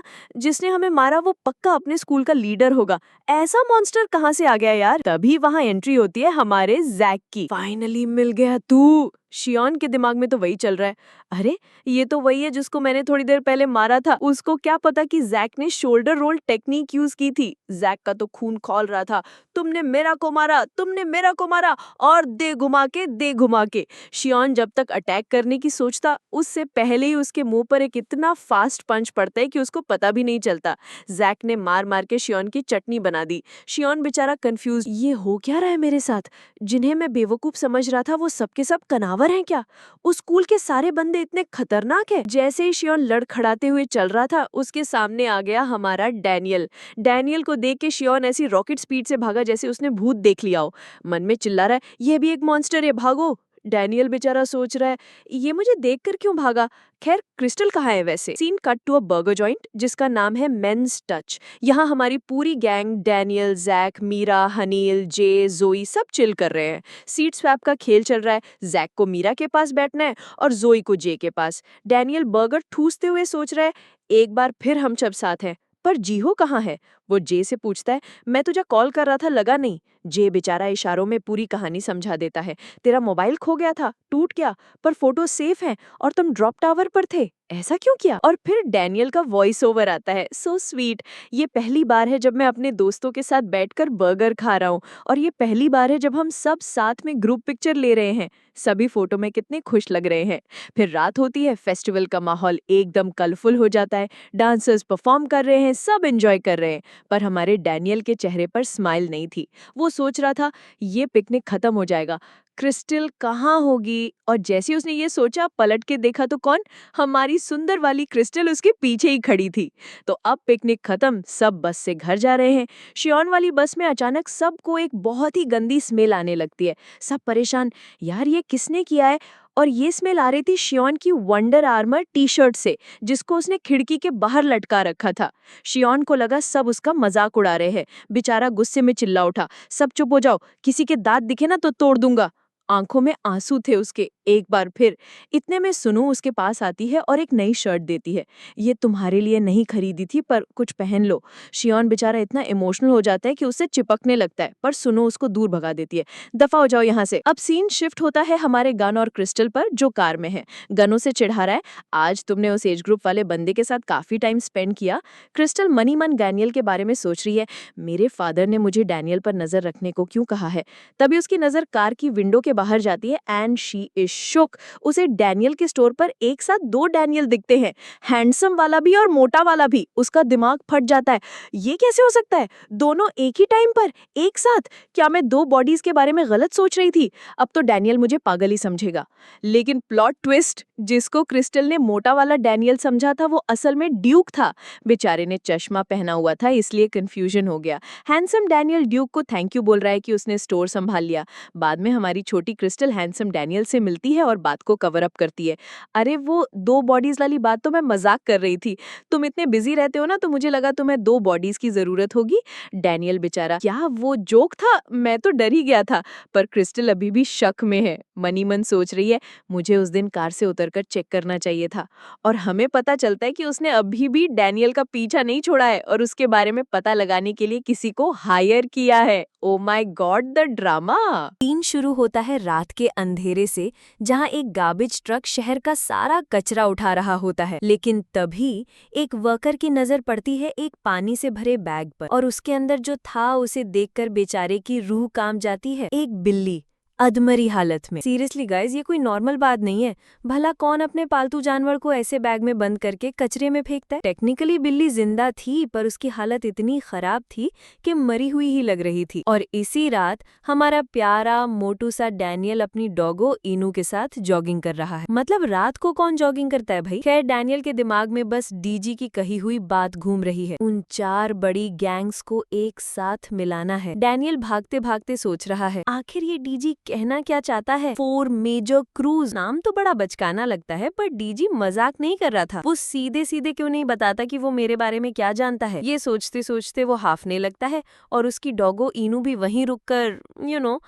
हल्के हो रही होती है। तभी दूर से एक आवाज आती है, वहीं रुक जाओ। एक बूढ़े आदमी जिन्होंने पूरे फौजी कपड़े पहने हुए थे उनकी तरफ चिल्ला रहे थे। डैनियल सोचता है, ये कोई एक्स मरीन है क्या? अंकल गुस्से में कहते हैं, तुम्हारा कुत्ता बिल्लियों के खाने के ऊपर सुसु कर रहा है। इस वक्त कितनी सारी बिल्लियां भूख से तड़प रही होंगी। लोग उनके लिए यहाँ खाना छोड़ के जाते हैं। उन्हें कैट मॉम्स कहते हैं। ये अंकल पहले तो डैनियल पे चिल्ला रहे थे, पर फिर उनकी नजर एक लड़की पर पड़ती है जो वहाँ बिल्लियों के लिए खाना रख रही होती है, और वो उसके पीछे भागने लगते हैं। रुक जाओ। वो लड़की तो भाग जाती है। डैनियल ये सब देखकर सोचता है, अजीब अंकल हैं, पर दिल के अच्छे लगते हैं। चलो इनो, घर चलते हैं। नेक्स्ट डे स्कूल में डैनियल को उन 4 मेजर क्रूज के बारे में जानने की कींच लगी हुई थी, तो वो किससे पूछता? ऑफ कोर्स हमारे जे से। जे पहले तो हैरान होता है, तुम अचानक से गैंग्स के बारे में क्यों पूछ रहे हो? तुम्हें क्या लगता है मैं किसी गैंगस्टर के ऑफिस में काम करता हूँ? लेकिन जैसे ही डैनियल सॉरी बोलता है, जे शुरू हो जाता है, तो सुनो, हैन रिवर ने इन 4 गैंग्स को 4 हिस्सों में बांटा हुआ है, ईस्ट, वेस्ट, नॉर्थ, साउथ, और हमारा स्कूल इनके ठीक बीच में है। कहते हैं इन सबको एक ही बंदे ने बनाया है, पर ये बस एक अफवाह है, और ये सारी गैंग्स गैर कानूनी काम करती हैं। जे पूरा डिटेल में बताता है। रिवर के वेस्ट में है बिग डील। इनका मेन काम है इल्लीगल जुआ खिलाना। इनका हेड किम गिमयोंग अभी बाल सुधार केंद्र में है। रिवर के नॉर्थ में है गॉड डॉग। पहले इसका नाम कुछ और था, पर फिर एक दिन कोई सरफिरा आया, लीडर बना और नाम बदल दिया। अब आप लोग तो समझ ही गए होंगे ये सरफिरा कौन है। ईस्ट में है हॉस्टल। इस गैंग में तो भाई साहब एक से बढ़कर एक खतरनाक अपराधी भरे पड़े हैं। और साउथ में है वर्कर। ये गैंग कम और एक पूरा बिजनेस सा बिजनेस ज्यादा लगती है। इनका लेवल ही अलग है। जे आगे कहता है, ये सारी गैंग्स इतने अलग अलग इल्लीगल काम करती हैं कि इनको पकड़ना भी बहुत मुश्किल है। ये सुनकर डैनियल हैरान हो जाता है और पूछता है, तो क्या बर्न नकल्स हम लोग 5वीं बड़ी गैंग है?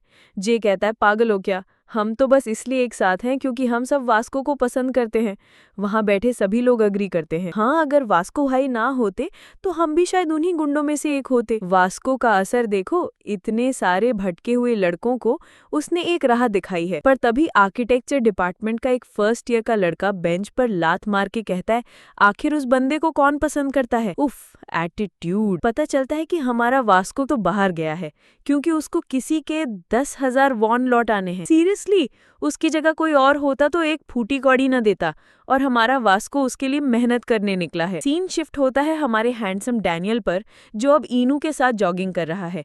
उसके दिमाग में अभी भी वही टेंशन है। 4 बड़ी गैंग्स, मैं उन्हें एक साथ कैसे मिलाऊंगा?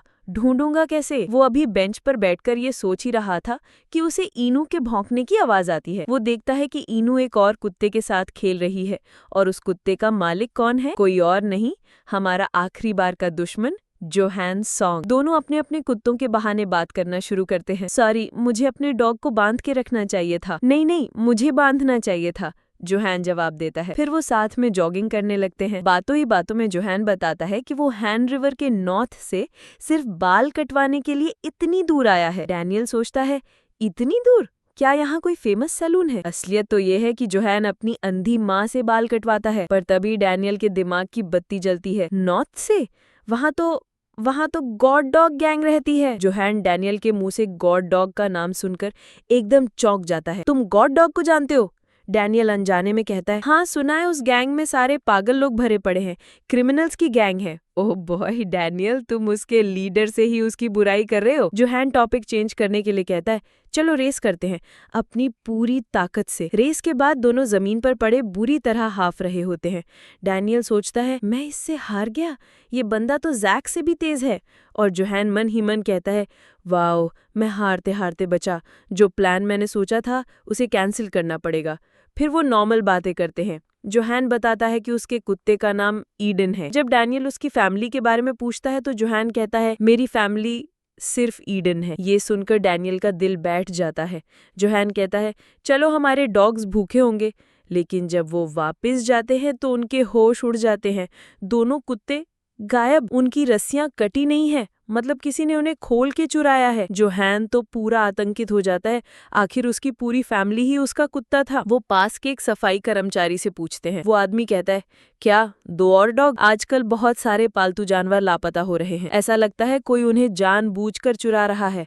और सबसे बड़ी दिक्कत ये है कि जो जानवर गायब हो रहे हैं वो आखिर में कचरे में पड़े मिल रहे हैं। वो बताता है, मैंने आज ही एक पानी के बैग में एक बिल्ली को देखा था, मेरी तो जान ही निकल गई।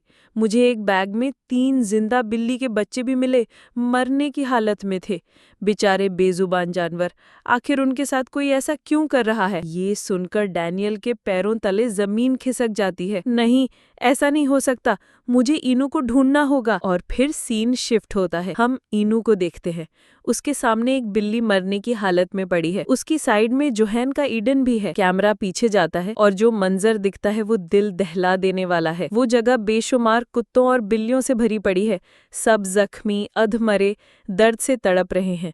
साफ जाहिर है कि कोई साइको इन सारे जानवरों को इकट्ठा करके यहाँ लाता है, उन्हें टॉर्चर करता है और फिर उन्हें कचरे में मरने के लिए फेंक देता है। गाइज, ये नया आर्क एनिमल क्रूअल्टी सच में बहुत ही ज्यादा डिस्टर्बिंग होने वाला है। चैप्टर की शुरुआत होती है एक लड़के और लड़की से जो बेचारी सड़क की बिल्लियों के लिए खाना रख रहे होते, लेकिन तभी एंट्री होती है पिछले एपिसोड वाले हमारे ग्रम्पी फौजी अंकल की।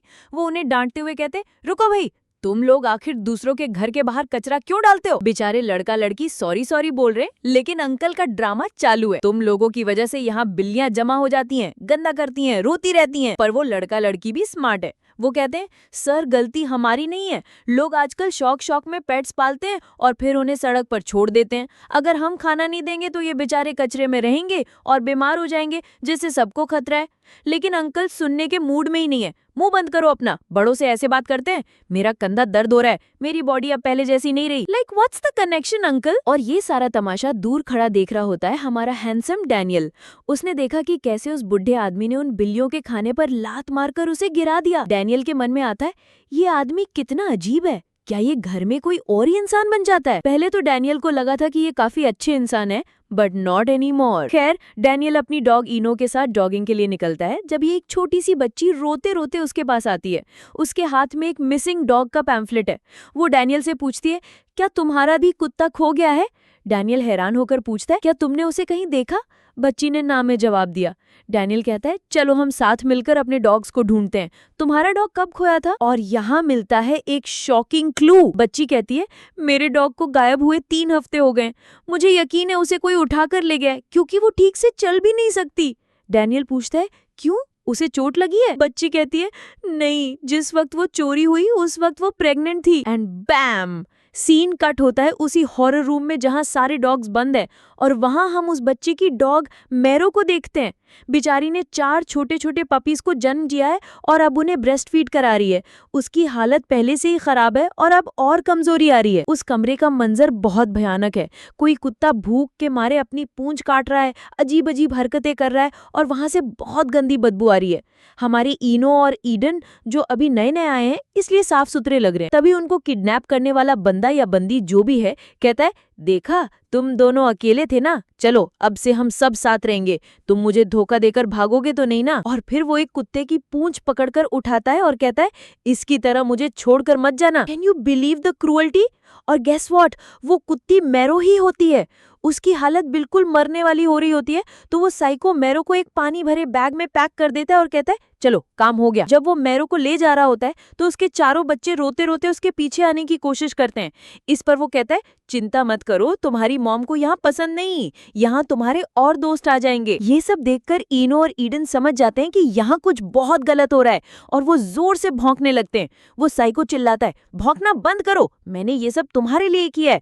लेकिन वो चुप नहीं होते, तो वो साइको गुस्से में कहता है, मैंने कहा भौंकना बंद करो, और एक डंडा उठाकर उन पर हमला करता है। And guys hold your breath, ये बिल्कुल वैसा ही डंडा है जैसा उस फौजी बुढ़े के हाथ में था। The plot thickens. अब सीन शिफ्ट होता है हमारे जोहान पर, जो ईडन को पागलों की तरह ढूंढ रहा है। वो उसी बुढ़े आदमी के घर के बाहर है और उसे पूछता है, तो आपने मेरे डॉग को नहीं देखा? हमें बुढ़े का चेहरा नहीं दिखाया जाता, पर हम सब जानते हैं ये वही है। वो बुढ़ा जोहान को बताता है कि पार्क के आसपास बहुत सारी कैट मॉम्स रहती हैं।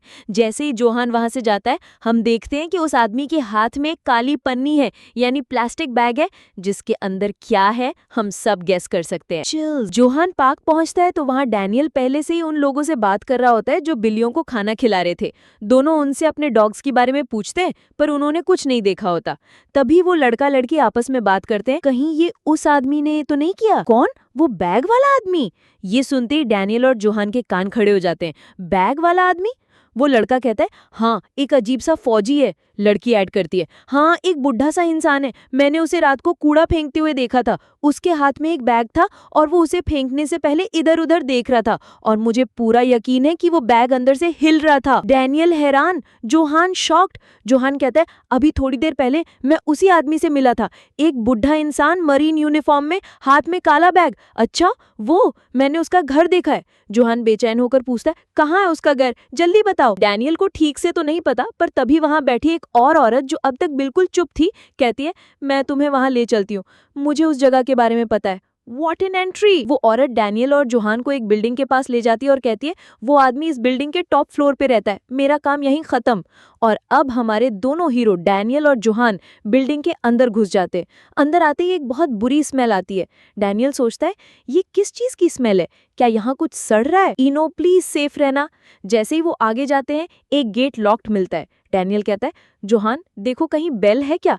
लेकिन जोहान अलग ही मूड में, वो डॉग गॉड का लीडर था, अब शरीफ नहीं रहा। वो लॉक किए हुए स्टील के गेट को पकड़ता है और एक झटके में तोड़ देता है। डैनियल हैरान होकर देखता रह जाता है, इसने अभी अभी एक स्टील का गेट तोड़ दिया। वो दोनों उस बुढ़े के रूम के अंदर घुस जाते हैं। अंदर आने के बाद स्मेल और तेज हो जाती है। उन्हें एक और कमरे के अंदर से कुत्तों की आवाज आती है। जोहान जैसे ही वो दरवाजा खोलता है, दोनों के दोनों हैरान रह जाते हैं। सामने वही बुढ़ा इंसान घुटनों के बल चलता हुआ उनकी तरफ आ रहा है और कहता है, आखिर तुम यहाँ क्या कर रहे हो? और इसी क्लिफ हैंगर पर ये चैप्टर यहाँ खत्म हो जाता है। What a thriller! एक बंद दरवाजे के पीछे से भौंकने की आवाज आती है। दोनों की सांसें अटकी हुई, और जैसे ही वो दरवाजा खोलते हैं, सामने 3 छोटे छोटे क्यूट से पपीज। ओ कितने प्यारे हैं! लेकिन एक मिनट, ये तो उनके डॉग्स हैं ही नहीं।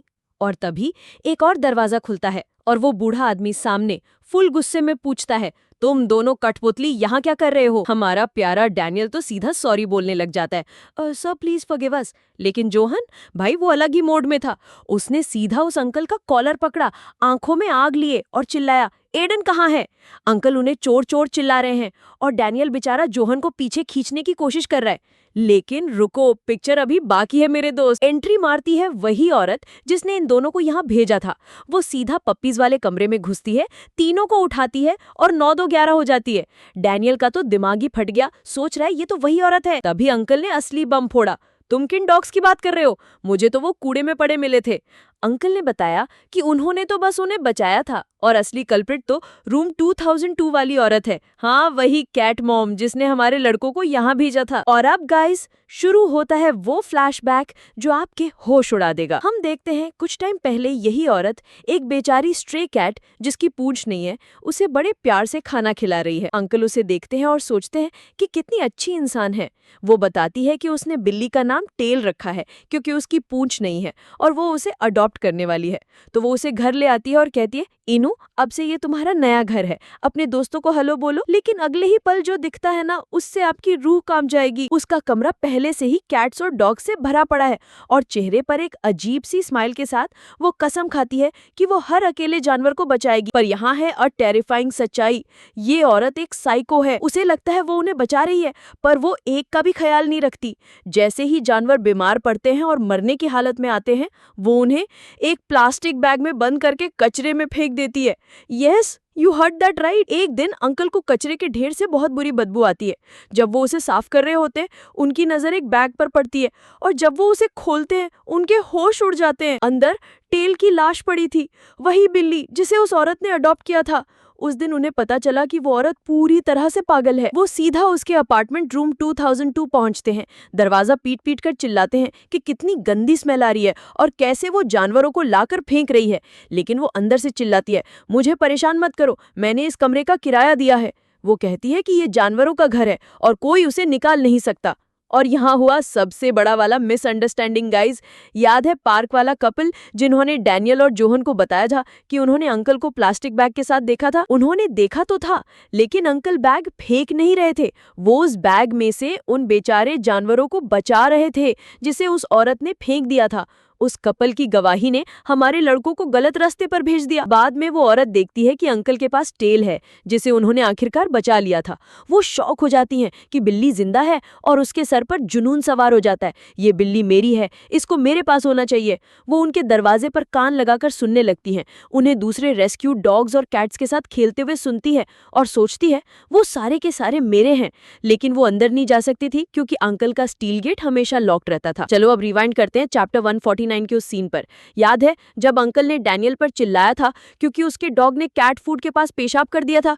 गाइज, उनका गुस्सा डैनियल पर था ही नहीं, वो उस पाइको औरत पर चिल्ला रहे थे जो वहीं खड़ी और कैट्स को अपने हॉरर हाउस में लाने के लिए खाना डाल रही थी। अंकल उस पर चिल्लाते हैं, पागल कहीं की, और अपनी लाठी भी उसकी तरफ फेंकते हैं। लेकिन वो बेशर्म औरत उनकी लाठी चुराकर भाग जाती है। इसलिए अंकल खाने के कटोरे को लात मार रहे थे ताकि वो और जानवरों को किडनैप ना कर सके। अब आते हैं सबसे डिस्टर्बिंग पार्ट पर। हम उस औरत को मीरो के साथ देखते हैं, उस छोटी बच्ची का पपी जो अब बहुत बीमार और कमजोर है। जैसे ही वो उसे बैग में बंद करके फेंकने वाली थी, इनू और एडन जिन्हें वो किडनैप कर चुकी थी उस पर भौंकने लगते हैं। वो बौखला जाती है और चिल्लाती है, तुम सब के सब मुझसे इतनी नफरत क्यों करते हो? और फिर वो एक लाठी उठाती है, पर वो डॉग्स को नहीं मारती। नहीं, एक शॉकिंग रिवील में हम देखते हैं कि वो पागल औरत उस लाठी से अपने खुद के सर पर मार रही थी, खुद पर ही चिल्लाते हुए। Can you even imagine a level of twisted like this? तो प्रेजेंट में उसका पूरा प्लान पानी की तरह साफ हो जाता है। उसने देखा कि जोहन और डैनियल अपने डॉग्स को ढूंढ रहे हैं और उसे मौका मिल गया। उसने जानबूझकर उन्हें अंकल के घर का रास्ता दिखाया क्योंकि वो जानती थी कि वो इतने स्ट्रांग हैं कि स्टील गेट तोड़ देंगे, जिसे वो तोड़ नहीं पा रही थी।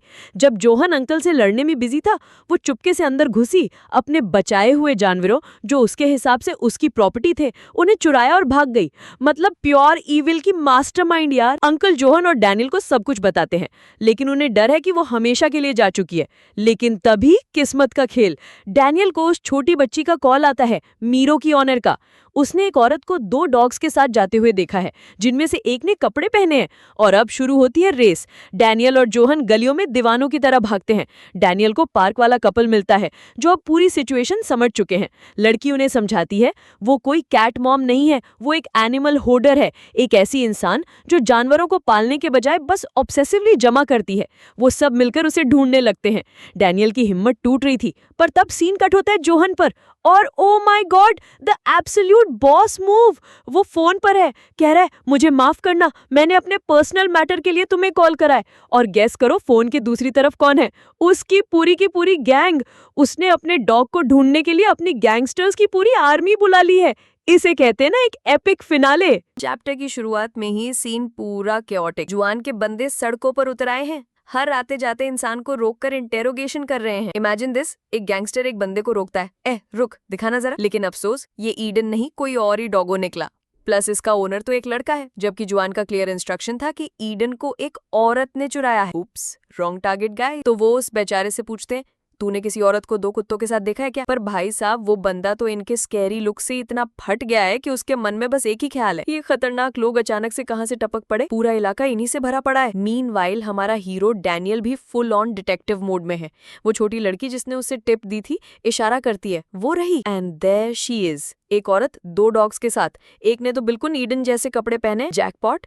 डैनियल जैसे उसके पास भाग के जाता है, प्लॉट ट्विस्ट, ना वो ईडन है और ना ही ये वो चोर औरत है। It's just some random girl. Face palm moment for Daniel honestly. अब डैनियल का दिमाग सटकता है। He rushes back to that crazy होडो लेडीज बिल्डिंग और दरवाजा पीटने लगता है। दरवाजा खोलो, तुम्हारे पास हमारे डॉग्स हैं, ये अर्जेंट है। उसको अंदर से इन्नू की आवाज आ जाती है, confirming his suspicion। लेकिन अंदर से वो पागल औरत चिल्लाती है, चुप रहो, यहाँ कोई डॉग नहीं है, हम सब बहुत खुश हैं, मैं इन सब से बहुत प्यार करती हूँ। ओह दी आयरनी, मुझसे मेरे बच्चों को छीनने की कोशिश मत करो। और जब हमें अंदर का सीन दिखाया जाता है गाइज, इट्स हॉरिफाइंग। ये कैसा प्यार है, सारे जानवर अधमरी हालत में पड़े हैं, एक बिल्ली तो बेचारी ठीक से म्याऊ भी नहीं कर पा रही। This is in love, this is pure cruelty. वो औरत बाहर से चिल्लाती है, तुम मुझे खतरा लग रहे हो, कानूनन मुझे पूरा अधिकार है कि मैं दरवाजा ना खोलूं, लैंडलॉर्ड भी मुझे नहीं निकाल सकता। ये औरत तो कानून को ही अपना हथियार बना रही है। डैनियल पुलिस को कॉल करता है बट नो यूज। पुलिस कहती है रूम 202, हम वहां जाते रहते हैं, वहां कोई वायलेंस नहीं है, जब तक कोई जानवर मरता नहीं हम कुछ नहीं कर सकते। Can you believe this loop hole? Daniel कहता है, लेकिन उसने मेरा डॉग चुराया है। पुलिस का सवाल, अपनी आंखों से देखा है? हम बिना सबूत के कुछ नहीं कर सकते, जब देख लो तब कॉल करना। डैनियल का खून खौल जाता है। He can hear IGNOU crying inside. ये औरत कानून का गलत फायदा उठा रही है, इन्नू को एक प्रॉपर्टी की तरह ट्रीट कर रही है। बस बहुत हुआ। He tells the old man, grandpa माफ करना, एंड बैम, एक ही झटके में अपने हाथ से दरवाजा तोड़ देता है। हीरो मोड एक्टिवेटेड, सारे कुत्ते बिल्ली आजाद हो जाते हैं। डैनियल मन में सोचता है, अगर कानून कुछ नहीं कर सकता है तो मुझे ही करना पड़ेगा। और फिर the ultimate power move. Daniel police को वापस कॉल करके कहता है, मैंने प्राइवेट प्रॉपर्टी को नुकसान पहुंचाया है, अब केस करोगे मुझ पर? इसके आगे तो पुलिस भी क्या ही बोलेगी, क्योंकि अब तो इन्नू और ईडन दोनों वहीं से मिले हैं। Case close. और आते हैं हमारे सेकंड हीरो जुआन। वो ईडन के सर पे हाथ फेरते हुए डैनियल से कहता है, मेरे ऊपर तुम्हारा एहसान है डैनियल, हम गॉड डॉग्स अपने दोस्तों को कभी नुकसान नहीं पहुंचाते। डैनियल ये सुन के बिल्कुल शॉक्ड, ये गॉड डॉग्स, ये जुआन आखिर है कौन? पुलिस आती है और अंदर का मंजर देखकर उनके भी होश उड़ जाते हैं। सड़ा हुआ खाना, मरी हुई बिल्लियां। इस औरत पर सिर्फ $500 का जुर्माना लगता है। सीरियसली, बस इतना? ये तो पार्क में बैठ के सोच रही है, उनको मेरा शुक्रगुजार होना चाहिए था। सच में जानवर किसी काम के नहीं होते, लेकिन जैसे ही एक और बेचारी बिल्ली सामने आती है, इसकी हैवानियत फिर जाग जाती है। ओह कितनी प्यारी हो तुम मेरे साथ रह सकती हो। मतलब ये तो सीरियल किडनैपर है यार। The cycle continues. रिमेंबर वो छोटी बच्ची जिसका डॉग मीरो भी गायब था? उसको एक डॉग वापस मिलता है बट वो शॉक में है। वो मन में सोचती है, ये मीरो है? मीरो तो कुछ दिन पहले चल भी नहीं पा रही थी, ये तो बिल्कुल अलग लग रही है।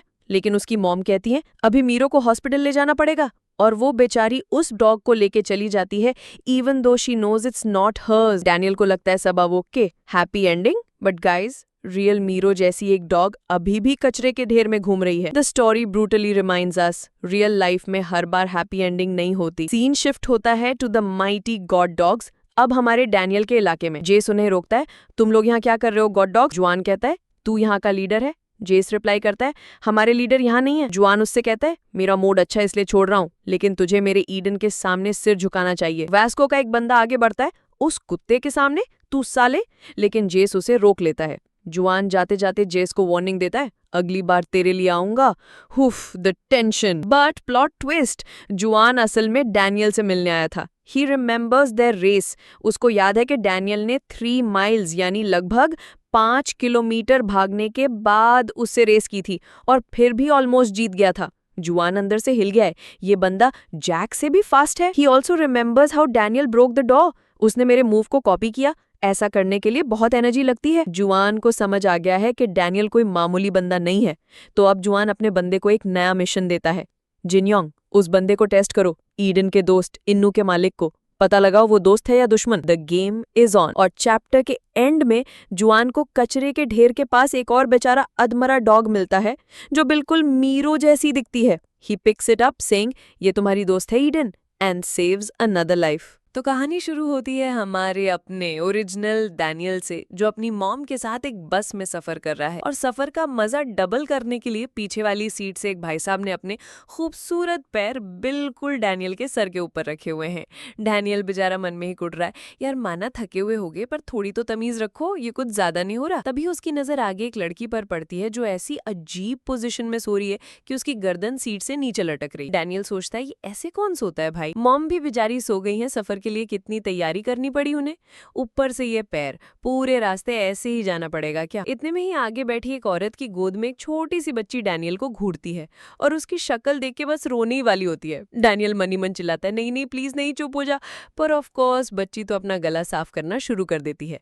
बेचारे डैनियल का सफर ऑलरेडी एक डिजास्टर बन चुका है और अब ट्रैफिक जैम भी लग जाता है। थोड़ी देर बाद वो लोग एक रेस्टोरेंट में रुकते हैं। डैनियल अपनी मॉम से कहता है, मॉम क्या वहां जाना जरूरी है? मुझे बिल्कुल पसंद नहीं है वहां जाना। जब दादा ही नहीं रहे तो हम हर साल वहां क्यों जाते हैं?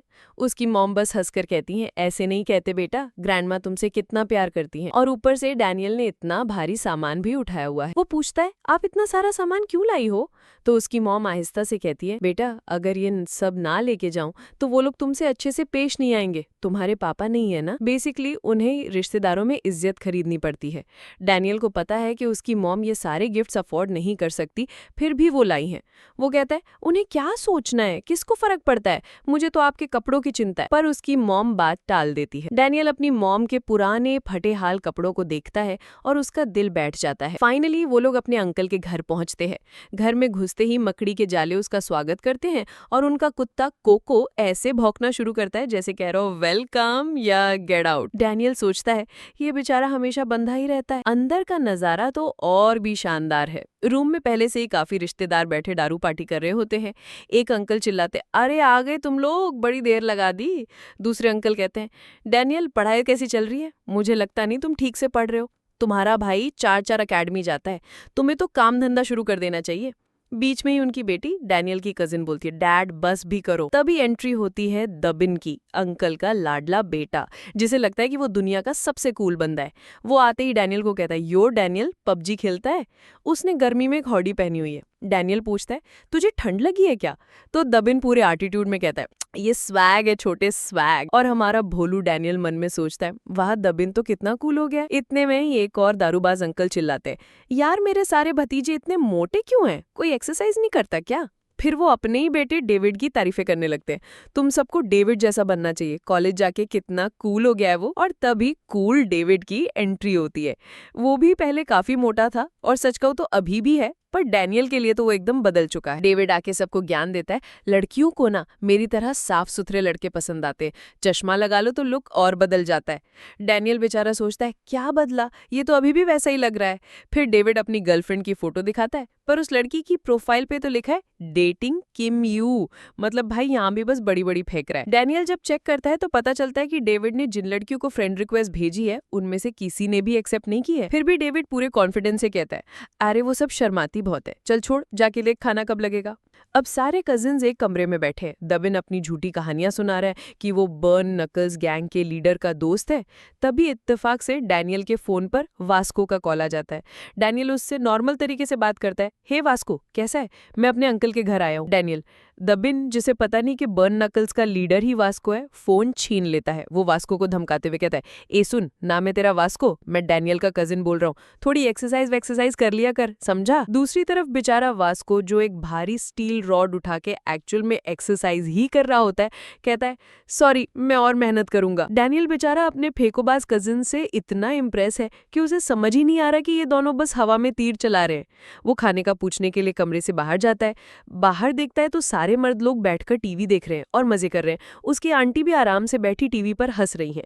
वो सोचता है, मॉम कहाँ है? और जैसे ही वो किचन का दरवाजा खोलता है, ऐसी चीज देखता है कि दिल टूट जाता है। उसकी बेचारी मॉम उस गर्मी में अकेले सबके लिए खाना बना रही हैं। यहाँ मेहमान होने के बावजूद सारा काम वो अकेले कर रही हैं, जबकि बाकी सब लोग बस ऐश फरमा रहे हैं। ये देखकर उसका दिल एकदम पिघल जाता है। रोते रोते अपनी मॉम के पास जाता है और कहता है, माँ आप यहाँ अकेले ये सब क्यों कर रही हो? उसकी मॉम एकदम टिपिकल माँ की तरह स्माइल करके कहती है, अरे बेटा मैं अकेली नहीं हूँ, तू जा अंदर जाके मजे कर। पर डैनियल कहाँ मानने वाला था। आप झूठ मत बोलो, मैं भी आपकी हेल्प करूंगा। जिस पे मॉम का क्लासिक डायलॉग आता है, नहीं बेटा रुक जाओ, लड़कों को किचन में नहीं आना चाहिए, जा बाहर जाके आराम कर। सीरियसली अभी भी लड़का लड़की? Come on aunty. जब मॉम बेचारी डैनियल को बाहर भेज रही होती है तो हमारी नजर उनके कपड़ों पर जाती है जो कि काफी खराब हालत में होते हैं। इधर माँ अकेले इतना सारा खाना बना चुकी होती है, तभी एंट्री होती है डैनियल की सबसे छोटी वाली आंटी की, और आते ही ऑस्कर लेवल एक्टिंग शुरू। ओ माय गॉड, ये सब तुमने अकेले बनाया? हाय, मुझे बताना चाहिए था।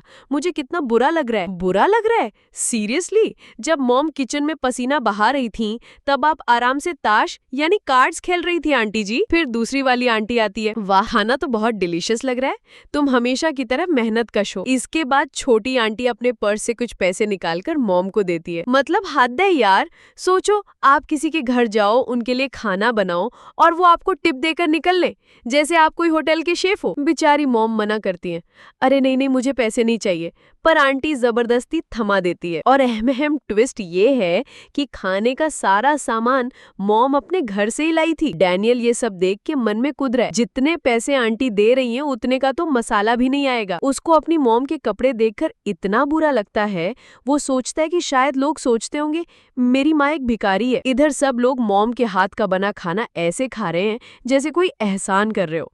डैनियल का खून खौल रहा है, ऐसी एक्टिंग मत करो जैसे मेरी माँ का खाना खा के तुम एहसानमंद हो गए हो, थोड़ी तो सेल्फ रिस्पेक्ट रखो। आप देखो डेविड की मॉम को, जो अब तक कमर दर्द का नाटक करके आराम से टीवी देख रही थी, खाना बनते ही प्लेट लेके डेविड के पास भागी भागी आती है, बेटा लो खाना खा लो। डैनियल सोचता है इनकी तो कमर में दर्द था ना, अब कैसे भाग रही हैं? फिर सीन शिफ्ट होता है घर के बगल वाले पिग फार्म पे। यहाँ पे हमारे डैनियल के चचा जी ने सुअर पाल रखे हैं और इन बेचारे सुअरों की लाइफ, हम सिर्फ खाना खाते हैं, निकलते हैं और सो जाते हैं। तभी एक ड्रामेबाज बेवड़ा चाचा हैमर उठा के एक सुअर के पीछे भागता है, पकड़ो इसे, भाग रहा है। रात में उसी सुअर का मीट पकड़ा होता है जिसको बेचारी डैनियल की मॉम अभी भी अकेले पका रही होती है। और यही चचा अब डैनियल को लेक्चर दे रहा है, बड़े होके क्या करेगा, खेती बाड़ी सीख ले कुछ। मतलब खुद का बेटा 4 एकेडमी में पढ़ेगा और डैनियल किसान बनेगा।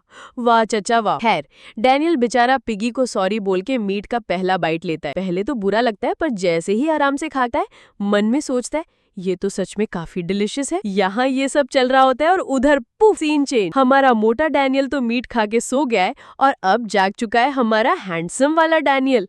और वो कहाँ पहुंचा?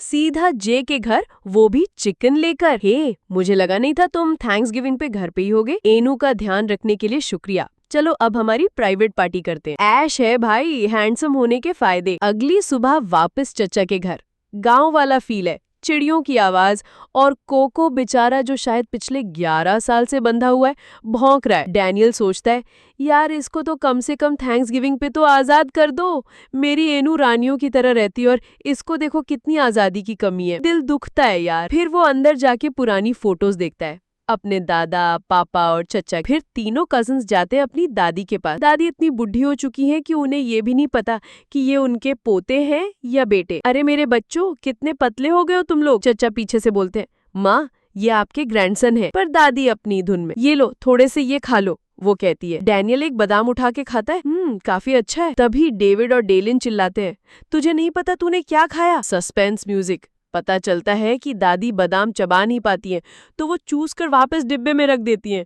यू, डैनियल का हर जगह पोपट होना फिक्स है भाई। इसके बाद तीनों भाई बंधु डैनियल, डेविड और डेलिन निकल पड़ते सिटी की तरफ। डेविड फुल ऑन सैग में है, ये गलियां, ये शहर, यहाँ मेरा बचपन बीता है, मैं यहाँ का किंग था, जंगल की तरह घूमता था। डैनियल बेचारा इम्प्रेस हो रहा होता है, वाओ डेविड सच में कमाल का है। तभी सामने से 2 बदमाश से दिखने वाले लौंडे आते हैं और हमारा किंग डेविड क्या फौरन दीवार की तरफ मुंह करके खड़ा हो जाता है, साथ में डेलिन और डैनियल भी। डेविड के पसीने छूट रहे हैं, मुझे यकीन नहीं होता ये तो वही है जो मुझे स्कूल में परेशान करता था। जब वो लौंडे चले जाते हैं तो डेविड बहाना बनाता है, अरे वो मुझे थोड़े चक्कर आ रहे थे ना इसलिए।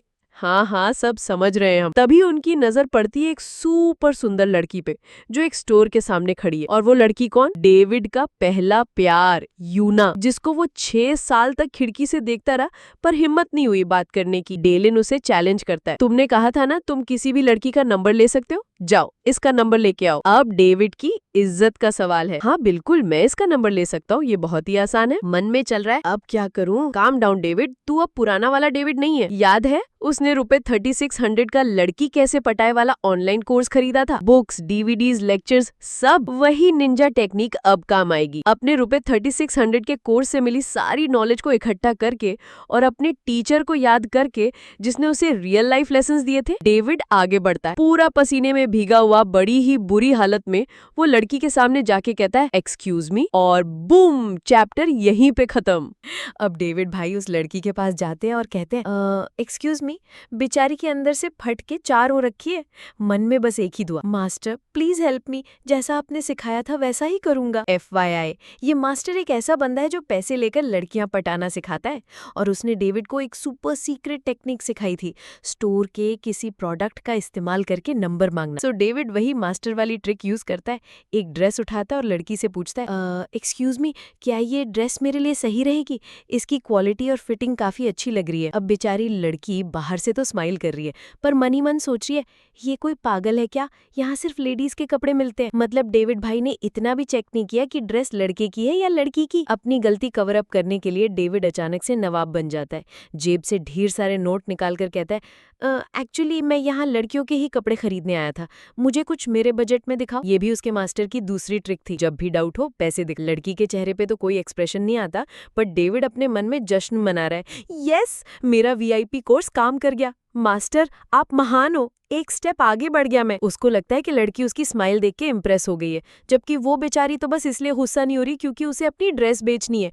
पर डेविड को लग रहा है ओह ये गुस्सा नहीं हो रही, मतलब ये मेरे साथ और टाइम स्पेंड करना चाहती है। इसके बाद डेविड ऐसी ऐसी पिकअप लाइंस मारता है सुन के कान से खून आ जाए। क्या तुम थकी नहीं, हमेशा मेरे दिमाग में चलती रहती हो, अगर तुम्हारी कोई जुड़वा बहन नहीं है तो तुम इस दुनिया की सबसे सुंदर लड़की हो। लड़की बस ये सब झेल रही है। फाइनली जब उसने सारा ड्रामेबाजी कर ली, डेविड कहता है ओ मुझे जो कलर चाहिए वो तो यहाँ है ही नहीं, नेक्स्ट टाइम लूंगा, क्या तुम मुझे अपना नंबर दे सकती हो ताकि जब स्टॉक आए तो बता देना। लड़की बेचारी एक कस्टमर को खोना नहीं चाहती, इसलिए बिजनेस के लिए उसे अपना नंबर दे देती है। और इधर डेविड भाई ने तो मनी मन शादी प्लान कर ली, फ्यूचर इमेजिन कर लिया। वो सोच रहा है यस मैंने वायलेट का नंबर ले लिया, मास्टर ये सब आपके VIP कोर्स की वजह से हुआ है। Scene cut. दूसरी तरफ डैनियल और डेलियन एक गेमिंग सेंटर में है।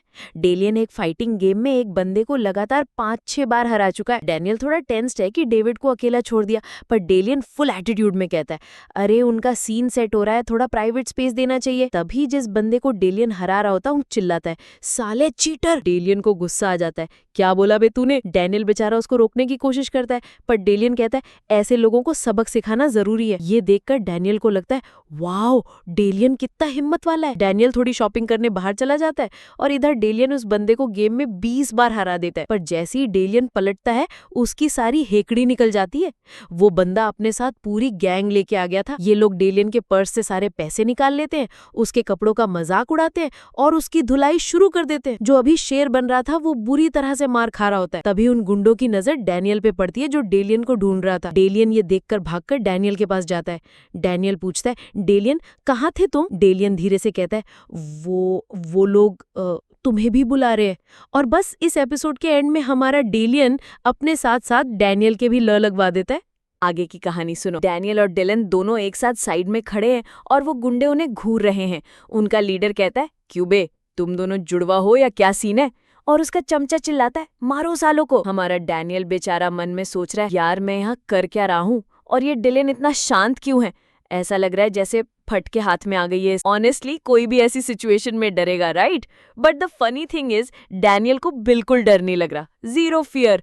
और वो भी क्यों ना, हमारे डैनियल ने इतने बड़े बड़े मॉन्स्टर्स का सामना किया है, ये 3 छपरी उसके सामने क्या चीज है। इन्हीं में से एक बदमाश आगे बढ़ता है, ओए छपरी जवाब क्यों नहीं दे रहा, कहाँ से आए हो तुम दोनों। फिर उसकी नजर डिलन के महंगे कपड़ों पर पड़ती है। वाह बड़े महंगे कपड़े पहने हैं, थोड़े पैसे हमारे साथ भी शेयर कर ले, हमारा टाइम बहुत खराब चल रहा है ब्रो। लेकिन डिलन तो स्टैचू बना खड़ा है, एक लफ्ज नहीं बोल रहा। गुंडे को गुस्सा आ जाता है, क्यों बे इग्नोर कर रहा है मुझे। और तभी प्लॉट ट्विस्ट, हमारा डिलन वहां से 9-2-11 हो जाता है।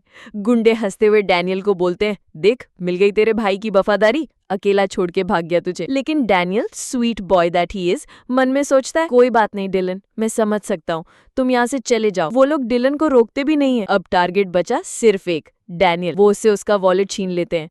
लगता है ये मोटा काफी अमीर है, पॉकेट मनी रखी है इसने। डैनियल मन में सोचता है, अरे ये तो वही पैसे हैं जो मुझे सुबह मिले थे। फिर वो गुंडा कहता है, सुनो, तुम्हारे मोटे भाई के भागने का जुर्माना भी तुम ही भरोगे। लेकिन तभी उसकी नजर डैनियल के हाथ में पकड़े एक नोट पर जाती है। ये क्या है, ला इधर दे। डैनियल डेस्परेशन में कहता है, तुम मेरे सारे पैसे ले लो, बस ये मत लो प्लीज, मुझे घर जाना है। दूसरे गुंडे आपस में बात करते हैं, अरे रहने दे, सिर्फ $5 का नोट ही तो है। पर गाइस ये कोई आम नोट नहीं था, ये वही नोट था जो डैनियल की मॉम ने हैंडसम डैनियल को दिया था और जिसकी वजह से उसने लोगन ली से पंगा ले लिया। ये नोट डैनियल के लिए सुपर इंपॉर्टेंट है। डैनियल अभी ये सब सोच ही रहा होता है कि गुंडा उसके बाल पकड़ के चिल्लाता है, साले सुअर, इग्नोर करता है मुझे, बड़ा कूल समझता है अपने आप को। एक दूसरा गुंडा कहता है, छोड़ना यार, बच्चे को क्यों परेशान कर रहा है। लेकिन तभी हमारा डैनियल गुंडे का हाथ झटक देता है और कहता है, नहीं, मैं ये तुम्हें नहीं दूंगा। ये देखकर गुंडा भी एक सेकंड के लिए शॉक हो जाता है, तेरी हिम्मत कैसे हुई, कहकर वो डैनियल को एक मुक्का मारता है। लेकिन तभी सीन शिफ्ट होता है। डिलन भागता हुआ डेविड के पास जाता है, डेविड वहां, वो लोग, जल्दी चलो। और पलक झपकते ही डिलन और डेविड वापस उस गली में एंट्री मारते हैं। गुंडे हैरान हैं, उन्हें लगा था मोटा डर के भाग गया, लेकिन नहीं, हमारा डिलन तो बैकअप लेके आया है। और डेविड जो इन दोनों का बड़ा भाई है, उसको तो अपनी इज्जत बचानी ही थी। फुल एटीट्यूड में वो गुंडों से कहता है, तुम लोग कितने साल के हो, हाई स्कूल में हो ना। बेचारे को लग रहा था कि कॉलेज स्टूडेंट सुन के ये स्कूल के बच्चे डर जाएंगे, पर गुंडे तो अलग ही मिट्टी के बने थे।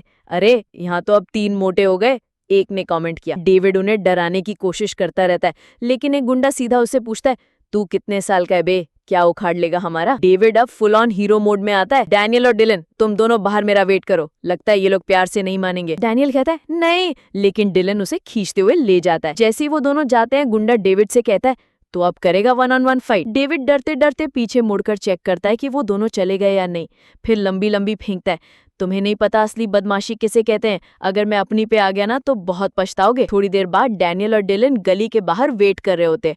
काफी टाइम हो जाता है, डेविड नहीं आता।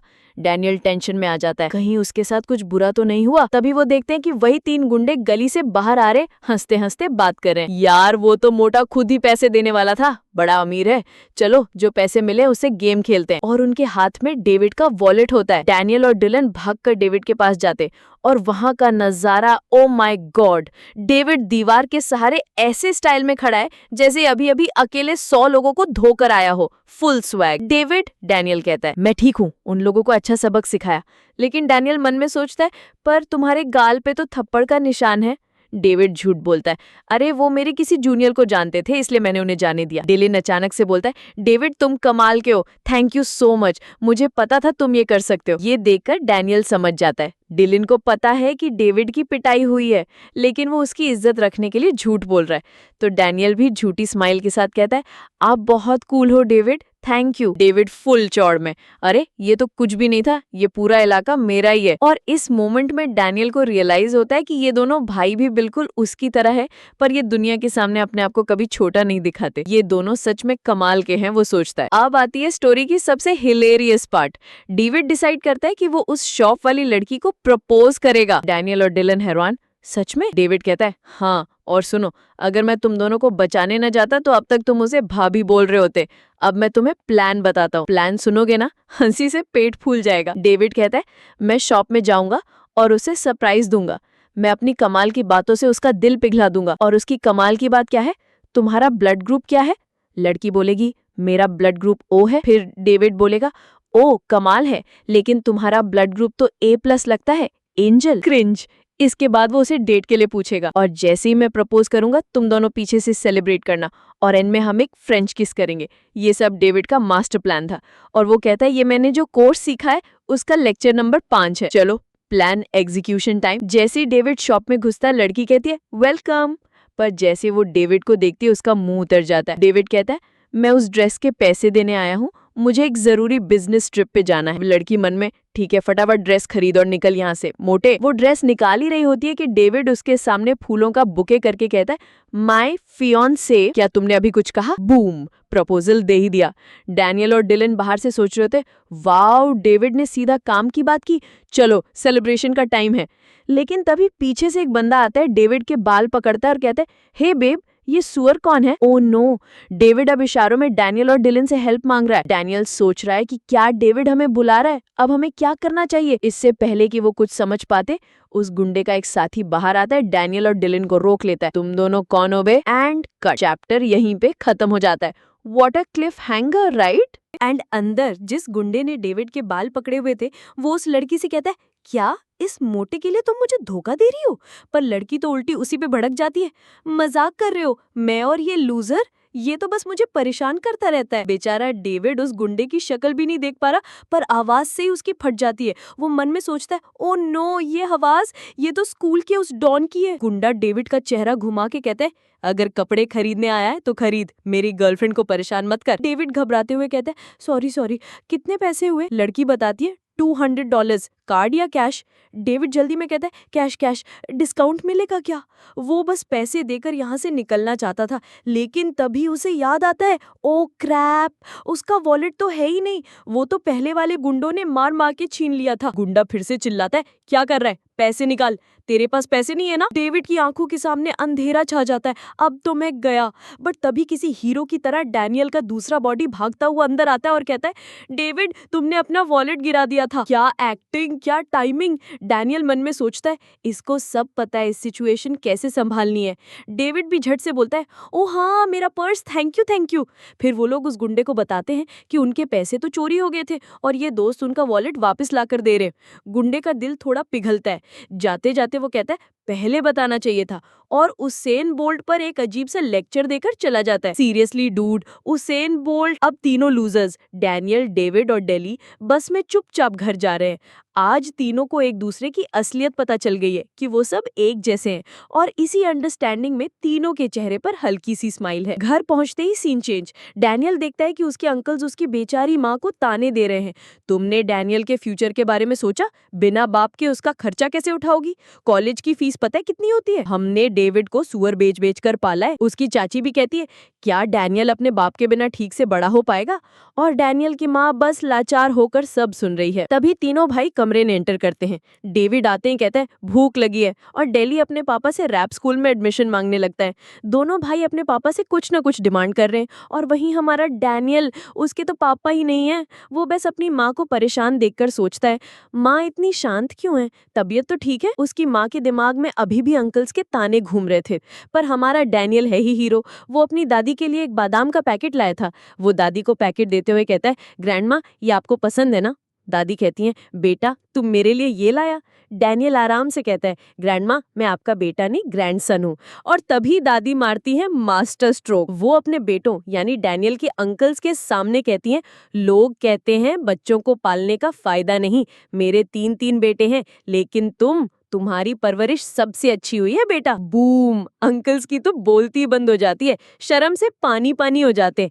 एक कहता है, मुझे दारू दो, और दूसरा डेली पे चिल्लाकर कहता है, क्यों डालूं तुझे रैप स्कूल में, पता है कितना महंगा है? फाइनली इतने टाइम बाद डैनियल की माँ के चेहरे पर एक स्माइल आती है। उधर डैनियल की माँ उन कपड़ों को देखकर खुश हो रही है जो डेविड जबरदस्ती खरीद कर लाया था, वो भी डेली के पैसों से।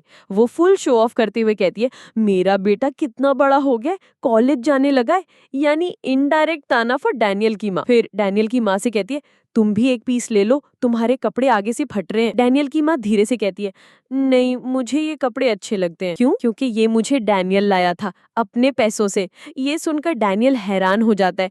माँ ने अब तक ये संभाल के रखा है, कपड़ा फटने लगा है फिर भी उसकी माँ उसे पहनती है। उसकी माँ प्राउडली कहती है, मेरे बेटे ने मुझे ये डिपार्टमेंटल स्टोर से दिलवाया था, बहुत महंगा है। ये सुनकर बेचारा डैनियल एकदम इमोशनल हो जाता है। रात में चारों भाई बहन सोने की एक्टिंग कर रहे हैं, पर डेविड बेचारा पूरी रात जागकर अपने छोटे भाई बहनों के लिए मच्छर मारता रहता है। इनके बीच का प्यार ही अलग लेवल का है। अगले दिन बस में वापस जाते हुए डैनियल अपनी माँ से पूछता है, माँ, क्या हर साल यहाँ आना जरूरी है? जब भी आते आप बस काम करती रहती हैं, मुझे बुरा लगता है। उसकी माँ समझाती है, बेटा मेरी तरफ से तुम्हारा कोई रिश्तेदार नहीं है, बस यही लोग हैं। जब तुम्हारी शादी होगी तो मेहमान भी तो चाहिए ना, अगर ये लोग भी नहीं आए तो सब हमें गिरी हुई नजर से देखेंगे। डैनियल को अब समझ आता है उसकी माँ ने इतनी मेहनत, इतने ताने, ये सब उसके लिए सहा है। वो मन में सोचता है, शादी की किसको परवाह है माँ, मुझे सिर्फ आप चाहिए। Scene shift. हमारा वास्को $10,000 कमाकर उस लड़के के पास जाता है जिसके कपड़े उसने खराब कर दिए थे। वास्को कहता है, ये लो तुम्हारे $10,000, मैंने रात भर काम किया है तुम्हारे पैसे लौटाने के लिए। पर वो लड़का शियान योंग मन में सोच रहा होता है, मैं कितना बड़ा बेवकूफ हूँ, कपड़े तो सिर्फ $227 के थे, मुझे उसके पैसे वापस करने होंगे। और वो बेचारा वास्को के $10,000 वापस करने के लिए उसके इलाके की तरफ निकल पड़ता है। तो दोस्तों अब देखना ये है कि जब शियानयांग वास्को के पैसे लौटाने उसके इलाके में जाएगा तो क्या नया बवाल खड़ा होगा। इस सीरीज के सारे पार्ट्स देखने के लिए चैनल के प्लेलिस्ट चेक करना मत भूलना। कमेंट करो नेक्स्ट मनवा का नाम जो आप देखना चाहते हो, और इस मनवा के नेक्स्ट पार्ट के लिए स्क्रीन पे आए हुए लाइक्स एंड कमेंट का टारगेट कंप्लीट कर दो। अभी तो असली पिक्चर शुरू हुई है मेरे दोस्त।